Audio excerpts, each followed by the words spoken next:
ಗಟ್ಟಿಯಾಗಿ ಆಮೆನ್. ಕರ್ತನು ಒಳ್ಳೆಯವನು, ಆತನ ಕೃಪೆಯು ಎಲ್ಲರೂ ಹೇಳುವ ಕರ್ತನು ಒಳ್ಳೆಯವನು, ಆತನ ಕೃಪೆಯು ನಮ್ಮ ಸೇನಾಶುರದ ಕರ್ತನು. Praise Lord. ಈ ಮುಂಜಾನೆ ವೇಳೆಯಲ್ಲೂ ಸಹ ನಾವು ದೇವರ ವಾಕ್ಯದ ಭಾಗಕ್ಕೆ ನಾವು ಹೋಗುವಂತರಾಗಿ ನಾವು ಕಾಣಲ್ಪಡೋಣ. ಕ್ರಿಸ್ತನಲ್ಲಿ ನಮ್ಮ ಗುರುತು, ಐಡೆಂಟಿಟಿ ಏನೆಂಬುದಾಗಿ ನಾವು ಕಳೆದ ತಿಂಗಳುಗಳಿಂದ ನಾವು ನೋಡ್ತಾ ಬರ್ತಾ ಇದ್ದೀವಿ. ನಾವು ಈ ದಿನದಲ್ಲಿ ಕ್ರಿಸ್ತನಲ್ಲಿ ನಮ್ಮ ಗುರುತು 24ನೇ ಭಾಗಕ್ಕೆ ನಾವು ಈ ದಿನದಲ್ಲಿ ಬರ್ತಾ ಇದ್ದೀವಿ. Praise Lord. ದೇವ ಜನಗಳು ಇವತ್ತಾದರೂ ಬರ್ಕೊಳ್ಳೋರು ದಿವಸ ಬರ್ಕೊಂಡು ಆ ವಾಕ್ಯಗಳನ್ನ, ನನ್ನ ಗುರುತು ಇದು, ಲೋಕ ಏನ್ ಹೇಳ್ತದೋ ಅದಲ್ಲ, ನಾನು ಲೋಕದವರಂಗಲ್ಲ, ನನ್ನ ಐಡೆಂಟಿಟಿ, ನನ್ನ ಗುರುತು ಇದಾಗಿದೆ ಎಂಬುದನ್ನ ಅರಿತು ತಿಳಿದು ನಾವು ಅದನ್ನ ಸ್ವತಂತ್ರ ಮಾಡಿಕೊಂಡು ಅಥವಾ ಅದಕ್ಕೆ ನಮ್ಮನ್ನ ನಾವು ಸಮರ್ಪಿಸಿ ಕೊಡುವಾಗ ಪ್ರೇರೆ ನಿಜವಾಗಿಯೂ ನಾವು ಧನ್ಯರಾಗಿ ಕಾಣಲ್ಪಡುವಂತರಾಗಿದ್ದೇವೆ. ಈ ಬೆಳಗಿನ ವೇಳೆಯಲ್ಲೂ ಸಹ I think everything is okay. So ಈ ಬೆಳಗಿನ ವೇಳೆಯಲ್ಲಿ 1 ಯೋಹಾನ ಬರೆದ ಸುವಾರ್ತೆ ಪತ್ರಿಕೆ 5ನೇ ಅಧ್ಯಾಯ ಅದರಲ್ಲಿ 4 ಮತ್ತು 5ನೇ ವಚನವನ್ನ ನಾವು ಓದಿಕೊಳ್ಳೋಣ. 1 ಯೋಹಾನ ಬರೆದ ಪತ್ರಿಕೆ 4ನೇ ಅಧ್ಯಾಯ ಅದು 5ನೇ ಅಧ್ಯಾಯ 4 ಮತ್ತು 5ನೇ ವಚನವನ್ನ ನಾವು ತೆಗೆದುಕೊಳ್ಳೋಣ. ಯಾಕೆಂದರೆ ದೇವರಿಂದ ಹುಟ್ಟಿರುವಂಥದ್ದೆಲ್ಲವೂ ಲೋಕವನ್ನು ಜಯಿಸುತ್ತದೆ. ಲೋಕವನ್ನು ಜಯಿಸುವಂಥದ್ದು ನಮ್ಮ ನಂಬಿಕೆಯೇ. ಯೇಸುವು ದೇವರ ಮಗನೆಂದು ನಂಬಿದರೆ ಅಲ್ಲದೆ ಲೋಕವನ್ನು ಜಯಿಸುವವರು ಇನ್ಯಾರಿದ್ದಾರೆ? Praise the Lord. ಆಮೆನ್ ಇಲ್ವಾ? ಸೊ ದೇವರ ವಾಕ್ಯವನ್ನು ಕೇಳುವಾಗ ಆಸಕ್ತಿಯಿಂದ ಆಮೆನ್ ಎಂಬುದಾಗಿ ಮತ್ತು ಸ್ವೀಕರಿಸಿಕೊಳ್ಳೋರಾಗಿ ಅದಕ್ಕೆ ಸ್ಪಂದಿಸುವರಾಗಿ ಕಾಣಲ್ಪಡಬೇಕು. ಇಲ್ಲ ಅಂದ್ರೆ ಬಂಡೆ ಮೇಲೆ ನೀರು ಇದ್ದಂಗೆ ಇರುವಂತದ್ದಾಗಿರುತ್ತದೆ. ಅದಕ್ಕಾಗಿ ನೀವುಗಳು ಬಂಡೆಗಳೇ. ಎಂಥ ಬಂಡೆಗಳೆಂದರೆ ಸಜೀವವುಳ್ಳ ಕಲ್ಲುಗಳು. ಬೈಬಲ್ ನೀವು ಕಲ್ಲುಗಳು. ಎಂಥ ಕಲ್ಲಂದ್ರೆ ಜೀವವುಳ್ಳ ಕಲ್ಲುಗಳಾಗಿದ್ದೀರಿ.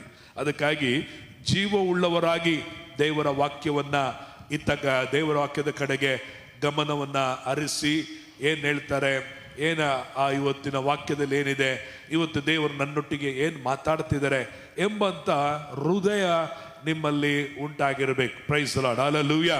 ಸೊ ಈ ಬೆಳಗಿನ ವೇಳೆಯಲ್ಲಿ ದೇವರ ವಾಕ್ಯದಲ್ಲಿ ನಾವು ನೋಡುತ್ತೇವೆ. 1 ಯೋಹಾನ ಬರೆದ ಪತ್ರಿಕೆ 5ನೇ ಅಧ್ಯಾಯ 4 ಮತ್ತು 5ನೇ ವಚನದಲ್ಲಿ ದೇವರ ಆತ್ಮನು ನಮಗೆ ಹೇಳುವಂತ ಸಂಗತಿಯನ್ನ ಇಲ್ಲಿ ಗಮನವಿಟ್ಟು ನಾವು ಕೇಳುವರಾಗಿ ಕಾಣಲ್ಪಡೋಣ. ಇಲ್ಲಿ ನಾವು ನೋಡುತ್ತೇವೆ, ಯಾಕೆಂದರೆ ದೇವರಿಂದ ಹುಟ್ಟಿರುವಂಥವೆಲ್ಲವೂ ಲೋಕವನ್ನ ಜಯಿಸುತ್ತದೆ. ಲೋಕವನ್ನು ಜಯಿಸುವಂಥದ್ದು ನಮ್ಮ ನಂಬಿಕೆಯೇ. ಯೇಸು ದೇವರ ಮಗನು ಎಂದು ನಂಬಿದವರೇ ಅಲ್ಲದೆ ಲೋಕವನ್ನು ಜಯಿಸುವವರು ಇನ್ಯಾರಿದ್ದಾರೆ? ಇಲ್ಲಿ ದೇವರ ಆತ್ಮನು ನಮ್ಮನ್ನು ಕುರಿತು, ನಿನ್ನನ್ನು ಕುರಿತು ಹೇಳುವಂತ ಸಂಗತಿ ಏನಂದ್ರೆ, ಇಂಗ್ಲಿಷಲ್ಲಿ ನಾವು ನೋಡಬೇಕಾದ್ರೆ ಓವರ್ ಕಮ್ಮರ್ ಎಂಬುದಾಗಿ, ಮೇಲ್ಗೊಳ್ಳುವರು, ಅಥವಾ ಇನ್ನೊಂದು ಪದದಲ್ಲಿ ನೋಡ್ಬೇಕಾದ್ರೆ ದಾಟುವವರು, ಇನ್ನೊಂದು ಪದದಲ್ಲಿ ಬೇಕಾದ್ರೆ ಆರುವವರು ಎಂಬುದಾಗಿ. ಇಲ್ಲಿ ಜಯಿಸುವವರು ಎಂಬುದಾಗಿ ಕನ್ನಡದಲ್ಲಿ ಭಾಷಾಂತರ ಮಾಡಿದೆ. ಆದರೆ ಅದರ ಮೂಲ ಅರ್ಥವನ್ನು ನೋಡಬೇಕಾದ್ರೆ ದಾಟುವವರು ಅಥವಾ ಆರುವವರು ಅಥವಾ ಮೇಲ್ಗೊಳ್ಳುವವರು ಎಂಬುದನ್ನ ನೋಡುವರಾಗಿದ್ದೇವೆ. ಹಾಗಾದರೆ ಯಾವುದನ್ನ ನಾವು ದಾಟುತ್ತೇವೆ, ಯಾವುದನ್ನ ಮೇಲೆ ನಾವು ಆರುತ್ತೇವೆ, ಯಾವುದನ್ನ ನಾವು ಮೇಲ್ಗೊಳ್ಳುತ್ತೇವೆ ಎಂಬುದಾಗಿ ನೋಡಬೇಕಾದರೆ ಲೋಕವನ್ನು ಎಂಬುದಾಗಿ ಹೇಳುವಂಥದ್ದಾಗಿದೆ. ಲೋಕವನ್ನು ನೋಡಬೇಕಾದರೆ ಈಗ ಯುದ್ಧಗಳು ಅಲ್ಲಲ್ಲಿ ನಡೀತಾ ಇದೆ. ಆ ಯುದ್ಧಕ್ಕೆ ಸಮಾನವಾಗಿ ಲೋಕವನ್ನು ಜಯಿಸುತ್ತೇವೆ, ಲೋಕವನ್ನು ಮೇಲ್ಗೊಳ್ಳುತ್ತೇವೆ ಎಂಬುದಾಗಿ ಅದರ ಬಗ್ಗೆ ದೇವರು ನಮಗೆ ಬರೆದಿಲ್ಲ. ಅರ್ಥ ಆಯ್ತರ? ಯುದ್ಧಗಳನ್ನ ಲೋಕವನ್ನ ಅಂದ್ರೆ ಭೂಮಿಯಲ್ಲಿರುವ, ಲೋಕದಲ್ಲಿರುವ ಮನುಷ್ಯರನ್ನು ಅಥವಾ ಸಂಗತಿಗಳನ್ನ ಯುದ್ಧ ಮಾಡಿ ಜಯಿಸುವುದಾಗಿ ದೇವರು ಇಲ್ಲಿ ಹೇಳುತ್ತಾ ಬರ್ತಿಲ್ಲ.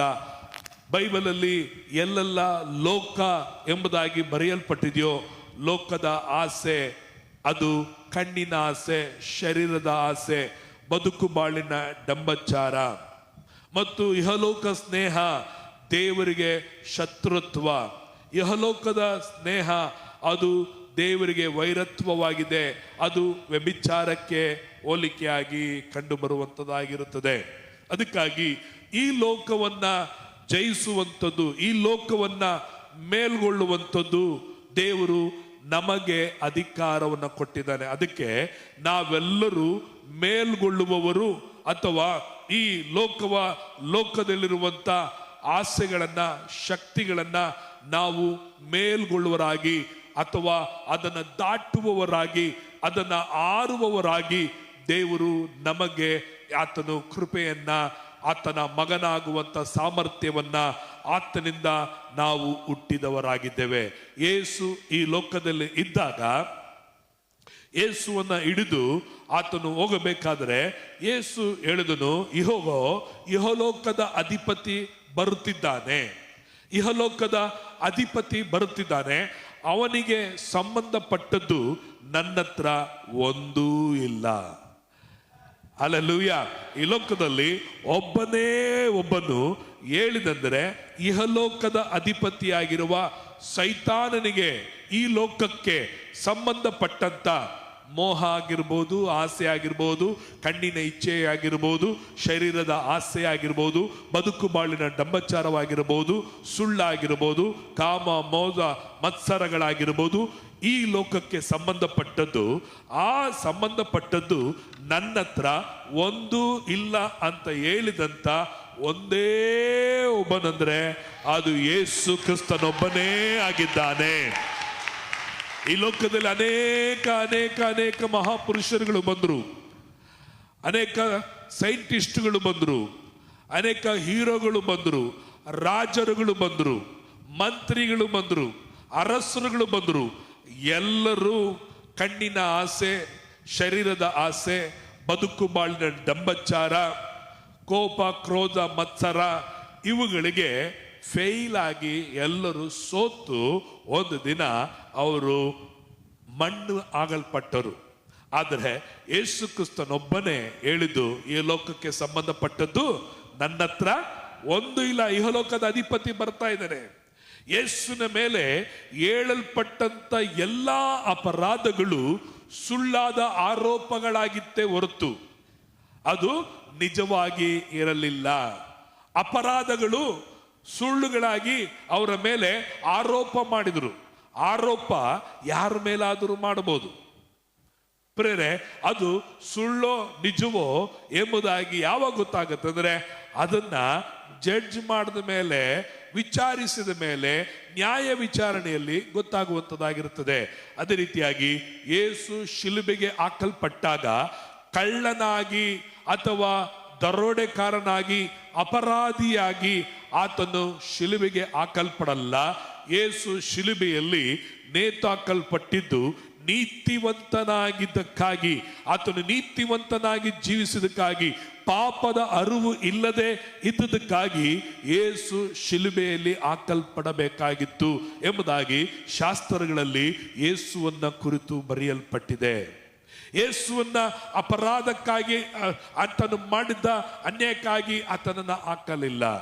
ಯಾರಾದರೂ ಶಿಲುಬೆಯಲ್ಲಿ ಹಾಕುವಾಗ ಅವರ ಶಿಲುಬೆಯ ಮೇಲೆ ಅಲ್ಲಿ ಒಂದು ಹಲಿಗೆಯಲ್ಲಿ ಬರೆದಾಗ್ತಾ ಇದ್ರು, ಇವನು ಕೊಲೆಗಾರನಾಗಿದ್ದ, ಇಂಥ ಊರಿನವನು ಎಂಬುದಾಗಿ, ಅಥವಾ ಈತನು ದೊರೆಡೆಕೋರನಾಗಿದ್ದ, ಅದಕ್ಕಾಗಿ ಈತನ ಶಿಲುಬೆಗೆ ಇಂಥ ಊರಿನವನ್ನ ಹಾಕ್ತೀವಿ ಎಂಬುದಾಗಿ. ಆದರೆ ಯೇಸುವಿನ ತಲೆ ಮೇಲೆ ಹಾಕಲ್ಪಟ್ಟಂತ ಪಟ್ಟಿ ಏನಾಗಿತ್ತಂದ್ರೆ, ಈತನು ಯಹೂದ್ಯರ ಅರಸನು. ಈತನು ಏನಾಗಿದ್ದಾನೆ? ಯಹೂದ್ಯರ ಅರಸನನ್ನ ಶಿಲುಬೆಗೆ ಹಾಕಲ್ಪಟ್ರು. ಈತನ ಅಪರಾಧಿ ಎಂದು ಯಾರು ಹೇಳಲ್ಪಡಲಿಲ್ಲ. ಒಬ್ಬ ಸಿಪಾಯಿ ಯೇಸು ಸತ್ತನೋ ಇಲ್ಲವೋ ಎಂಬುದಾಗಿ ನೋಡುವುದಕ್ಕಾಗಿ ಈಟಿನ ತೆಗೆದು ಆತನ ಪಕ್ಕೆಯನ್ನು ತಿವಿದಾಗ, ಆತನ ಪಕ್ಕೆಯಿಂದ ರಕ್ತವು ನೀರು ಹೊರಗಡೆ ಬಂದಾಗ ಪ್ರೇರೆ ಆತನಿಗೆ ಒಂದು ಕಣ್ಣು ಕಾಣ್ತಿರ್ಲಿಲ್ಲ. ಆ ರಕ್ತ ಮತ್ತು ನೀರು ಅವನ ಕಣ್ಣ ಮೇಲೆ ಬಿದ್ದಾಗ ಅವನ ಕಣ್ಣು ಆವಾಗ ಕಾಣಿಸ್ತು, ಅವನ ಕಣ್ಣು ಅವಾಗ ತೆರೆಯಲ್ಪಡ್ತು. ಹಲ್ಲೆಲೂಯಾ. ಆವಾಗ ಅವನು ಹೇಳ್ತಾನೆ, ಇವನು ನಿಜವಾದ ದೇವಕುಮಾರನು, ಈತನು ನಿಜವಾದ ನೀತಿವಂತನನ್ನು. ಪ್ರೈಸಲ. ಅದಕ್ಕೆ ಅಪೊಸ್ತಲರು ಹೇಳಿದ್ರು, ನೀವು ಶಿಲುಬೆಗೆ ಹಾಕಲ್ಪಟ್ಟಂತ ಯೇಸುವನ್ನೇ ನಾವೇನ್ ಮಾಡ್ತೀವಿ, ಪ್ರಸಂಗ ಮಾಡುತ್ತೇವೆ. ಯೇಸುವನ್ನೇ ನಾವು ಸಾರುವರಾಗಿದ್ದೇವೆ. ಹಾಗಾದರೆ ಶಿಲುಬೆಗೆ ಹಾಕಲ್ಪಟ್ಟಂತ ಯೇಸು ನಿರಪರಾಧಿ, ಯಾವ ಅಪರಾಧಗಳನ್ನ ಮಾಡದವನು. ಆತನೊಬ್ಬನೇ ಹೇಳಿದ್ದು, ಇಹಲೋಕದ ಅಧಿಪತಿ ಬರ್ತಿದ್ದಾನೆ, ಅವನಿಗೆ ಸಂಬಂಧಪಟ್ಟದ್ದು ನನ್ನ ಹತ್ರ ಯಾವುದೂ ಇಲ್ಲ. ಹಾಗಾದರೆ ಯೇಸು ಆತನು ಈ ಲೋಕದ ಎಲ್ಲ ಕಾರ್ಯಗಳನ್ನ ಆತನು ಏನ್ ಮಾಡದಂದ್ರೆ, ಆತನು ಹೋರಾಡಿ ಜಯಿಸಲಿಲ್ಲ. ನೋಡ್ರಿ, ಜಯಿಸೋದು ಬೇರೆ, ಹೋರಾಡೋದು ಬೇರೆ. ಯುದ್ಧ ಮಾಡುವವರು ಕತ್ತಿಯನ್ನು ತೆಗೆದುಕೊಂಡು, ಗುರಾಣಿಯನ್ನು ತೆಗೆದುಕೊಂಡು, ಬಿಲ್ಲನ್ನು ತೆಗೆದುಕೊಂಡು, ಈಟಿಯನ್ನು ತೆಗೆದುಕೊಂಡು ಯುದ್ಧವನ್ನ ಮಾಡುವಂತವರಾಗಿದ್ದಾರೆ. ಯೇಸು ಲೋಕಕ್ಕೆ ವಿರುದ್ಧವಾಗಿ, ಪಾಪಕ್ಕೆ ವಿರುದ್ಧವಾಗಿ ಆ ವಿಧವಾದಂತ ಸ್ಟ್ರಗಲ್ ಅನ್ನ, ಯುದ್ಧವನ್ನು ಮಾಡಲಿಲ್ಲ. ಯೇಸು ಇವುಗಳನ್ನೆಲ್ಲವನ್ನ ದಾಟಿದ, ಶೋಧನೆಗಳನ್ನ ದಾಟಿದ, ಹೋರಾಟಗಳನ್ನ ದಾಟಿದ, ಸಂಕಟಗಳನ್ನ ದಾಟಿದ. ಅದಕ್ಕೆ ಯೇಸು ಹೇಳಿದ್ರು, ಯೋಹಾನ ಬರೆದ ಸುವಾರ್ತೆ 16ನೇ ಅಧ್ಯಾಯ 33ನೇ ವಚನ. ಯೋಹಾನ ಬರೆದ ಸುವಾರ್ತೆ 16ನೇ ಅಧ್ಯಾಯ 33ನೇ ವಚನವನ್ನ ತೆಗೆದುಕೊಳ್ಳುವ. ನೀವು ನನ್ನಲ್ಲಿದ್ದು ಮನಃಶಾಂತಿಯನ್ನು ಹೊಂದಿದವರಾಗಿರಬೇಕೆಂದು ಇದನ್ನೆಲ್ಲ ನಿಮಗೆ ಹೇಳಿದ್ದೇನೆ. ಲೋಕದಲ್ಲಿ ನಿಮಗೆ ಸಂಕಟ ಉಂಟು, ಧೈರ್ಯವಾಗಿರಿ, ನಾನು ಲೋಕವನ್ನ ಜಯಿಸಿದ್ದೇನೆ ಎಂದು ಹೇಳಿದನು. ಯೇಸು ಇಲ್ಲಿ ಹೇಳುತ್ತಿದ್ದಾರೆ, ನೀವು ನನ್ನಲ್ಲಿದ್ದು. ಯಾರಲ್ಲಿರ್ರಿ ನೀವು? ಎಲ್ಲರಿಲ್ರಿ. ನಾವು ಯಾರಲ್ಲಿರ್ಬೇಕು? ಇವತ್ತು ನಾವು ಯಾರಲ್ಲಿದ್ದೀವಿ? ಕ್ರಿಸ್ತನಲ್ಲಿ ಇದ್ದೇವೆ. ಎಲ್ಲರಿಲ್ರಿ, ನಾವು ಯಾರಲ್ಲಿದ್ದೇವೆ? ಹೇಳ್ತಾನೆ, ನೀವು ನನ್ನಲ್ಲಿ ಇರೋದ್ರಿಂದ ನಿಮಗೇನು ಉಂಟಾಗುತ್ತೆ? ತಳಮಳ ಅಲ್ಲ, ಗಲಿಬಿಲಿ ಅಲ್ಲ, ಕನ್ಫ್ಯೂಷನ್ ಅಲ್ಲ, ಹೋರಾಟಗಳಲ್ಲ, ಕಣ್ಣೀರಲ್ಲ, ಚಂಚಲ ಅಲ್ಲ. ನಿಮಗೇನಿರುತ್ತೆ? ಮನಃಶಾಂತಿ. ಹಲ್ಲೆಲೂಯ. ಎಲ್ಲ ಹೇಳ್ರಿ, ಮನಃಶಾಂತಿ. ಈ ಬೆಳಗಿನ ವೇಳೆಯಲ್ಲಿ ಯಾರಿಗಾದ್ರೂ ಈ ಲೋಕದ ಸಮಸ್ಯೆಗಳ ನಿಮಿತ್ತವಾಗಿ, ಹೋರಾಟಗಳ ನಿಮಿತ್ತವಾಗಿ, ಆರ್ಥಿಕವಾದಂಥ ಇಕ್ಕಟ್ಟಿನ ನಿಮಿತ್ತವಾಗಿ, ಕುಟುಂಬದ ಕೌಟುಂಬಿಕವಾದಂಥ ಹೋರಾಟಗಳ ನಿಮಿತ್ತವಾಗಿ, ನಿಮ್ಮ ವ್ಯವಸ್ಥೆಯಲ್ಲಿ, ನಿಮ್ಮ ಬಿಸ್ನೆಸ್ಗಳಲ್ಲಿ ಒಂದು ವೇಳೆ ಗಲಿಬಿಲಿ, ಕಳವಳ, ಗೊಂದಲ ಇದ್ದರೆ ದೇವರು ಹೇಳ್ತಾನೆ, ಗೊಂದಲ ಮಾಡ್ಕೋಬೇಡ, ನೀನು ಮನಃಶಾಂತಿಯಾಗಿರು. Be peace. ಹಲ್ಲೆಲೂಯ. ನೀನೇನಾಗಿರ್ರಿ? ನೀವು ಮನಃಶಾಂತಿಯಾಗಿರ್ರಿ. ನೀವು ನನ್ನಲ್ಲಿರ್ರಿ ಸಾಕು. ಮನಃಶಾಂತಿಯನ್ನು ಹೊಂದಿದವರಾಗಿರಬೇಕೆಂದು ನಾನು ನಿಮಗೆ ಹೇಳುತ್ತಿದ್ದೇನೆ. ನೀವು ಗಲಿಬಿಲಿ ಮಾಡ್ಕೊಳ್ಳೋದ್ರಿಂದ, ಅಥವಾ ಕಣ್ಣೀರು ಹಾಕೋದ್ರಿಂದ, ತಲೆ ಕೆಳಗಾಗಿ ನಿಂತ್ಕೊಳ್ಳೋದ್ರಿಂದ, ಅಳೋದ್ರಿಂದ, ಗೋಳಾಟ ಮಾಡೋದ್ರಿಂದ, ಯುದ್ಧ ಮಾಡೋದ್ರಿಂದ, ಫೈಟ್ ಮಾಡೋದ್ರಿಂದ ನಿಮಗೆ ಮನಃಶಾಂತಿ ಇಲ್ಲ. Praise the Lord. ದೇವರು ಹೇಳ್ತಾನೆ, ನೀವು ಮನಃಶಾಂತಿ ಸುಮ್ಮನಿರು, ನಾನು ನಿನಗಾಗಿ ಯುದ್ಧವನ್ನ ಮಾಡಿದ್ದೇನೆ ಶಿಲುಬೆಯಲ್ಲಿ. ಹಳೆ ಒಡಂಬಡಿಕೆಯಲ್ಲಿ ಸುಮ್ಮನಿರು, ನಾನು ನಿನಗಾಗಿ ಯುದ್ಧ ಮಾಡ್ತೀನಿ ಅಂತ ಹೇಳಿದ್ರು. ಈಗ ಹೊಸ ಒಡಂಬಡಿಕೆಯಲ್ಲಿ ದೇವರು ಶಿಲುಬೆಯಲ್ಲಿ ಏನ್ ಮಾಡಿದ್ರು? ಸೈತಾನನ ತಲೆಯನ್ನ, ಅವನ ಅಧಿಕಾರಗಳನ್ನ, ಬಲವನ್ನ ಮುರಿದು ಹಾಕಿದ್ದಾನೆ. ಈಗ ನೀನು ಮೌನವಾಗಿದ್ದು ಸುಮ್ಮನೆ ಇರು. Be quiet. ಸುಮ್ಮನೆ ಇರು. ತಾನಾಗಿ ನಿನಗೆ ಜಯವು ಉಂಟಾಗುವಂಥದ್ದಾಗಿರುತ್ತದೆ. ಸುಮ್ಮನೆ ನೋಡ್ತಾ ಇರು ಅಷ್ಟೇ. B still. ನೋಡು. ಕರ್ತನನ್ನು ಸೇವಿಸುವವರೆಗೂ, ಕರ್ತನನ್ನು ಸೇವಿಸದೆ ಇರುವವರೆಗೂ ದೇವರು ತಾರತಮ್ಯವನ್ನು ಉಂಟು ಮಾಡುವವನಾಗಿದ್ದಾನೆ. ಪ್ರೇರೆ, ನಿನಗೂ ಅನ್ಯರಿಗೂ ವ್ಯತ್ಯಾಸ ಏನಂದ್ರೆ, ನೀನು ಸುಮ್ಮನೆ ಇರು.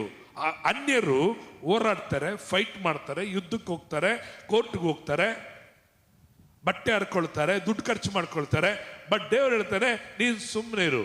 ನಿನ್ನ ಪಕ್ಕದ ಮನೆಯವರೆಗೂ ನಿನಗೂ ವ್ಯತ್ಯಾಸ ಏನಿರ್ಗೊತ್ತಾ? ನೀನು ಮೌನವಾಗಿರುವುದೇ ನಿನಗೆ ಜಯ. ಪಕ್ಕದ ಮನೆಯವನಿಗೆ ಹೋರಾಟ, ಗೆದ್ದಾಟ, ಬಟ್ಟೆ ಹರ್ಕೊಂಡು ಆತನಿಗೆ ಅದೇ ಅವನ ಜೀವಿತದಲ್ಲಿ ಅದೇ ಆಗಿರುತ್ತದೆ.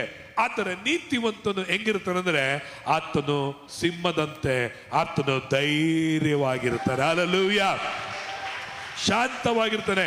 ಸೊ ಬೈಬಲ್ ಸ್ಪಷ್ಟವಾಗಿ ಹೇಳುತ್ತದೆ, ನೀವು ನನ್ನಲ್ಲಿದ್ದು ಮನಃಶಾಂತಿಯನ್ನ ಹೊಂದಿದವರಾಗಿರಬೇಕೆಂದು ಇದನ್ನೆಲ್ಲ ನಿಮಗೆ ಹೇಳಿದ್ದೇನೆ. ಲೋಕದಲ್ಲಿ ನಿಮಗೇನುಂಟು? ಲೋಕದಲ್ಲಿ ಏನುಂಟು? ಆ ಪ್ರೈಸ್. ಲೋಕದಲ್ಲಿ ನಿಮಗೆ ಸಂಕಟ ಉಂಟು, ಬಟ್ ನೀವೇನಾಗಿರ್ರಿ? ಧೈರ್ಯವಾಗಿರ್ರಿ. ನಾನು ಲೋಕವನ್ನು ಏನ್ ಮಾಡಿದ್ದೇನೆ? ಜಯಿಸಿದ್ದೇನೆ, ಲೋಕವನ್ನಲ್ಲಿರುವುದೆಲ್ಲವನ್ನ ಏನ್ ಮಾಡಿದೆ ನಾನು ದಾಟಿದ್ದೇನೆ, ಜಂಪ್ ಮಾಡಿದ್ದೇನೆ, ನಾನು ಓವರ್ಕಮ್ ಮಾಡಿದ್ದೇನೆ, ಮೇಲ್ಗೊಂಡಿದ್ದೇನೆ, ಆರ್ಬಿಟ್ಟಿದ್ದೀನಿ. Praise the Lord, hallelujah. ಅದಕ್ಕೆ ನಾನು ಓವರ್ಕಮ್ ಆಗಿದ್ದೇನೆ, ನಾನು ಜಯಿಸಿದವನಾಗಿರುವುದರಿಂದ ಇದನ್ನೆಲ್ಲ ನಿಮಗೆ ಹೇಳುವನಾಗಿದ್ದಾನೆ. Praise the Lord, hallelujah.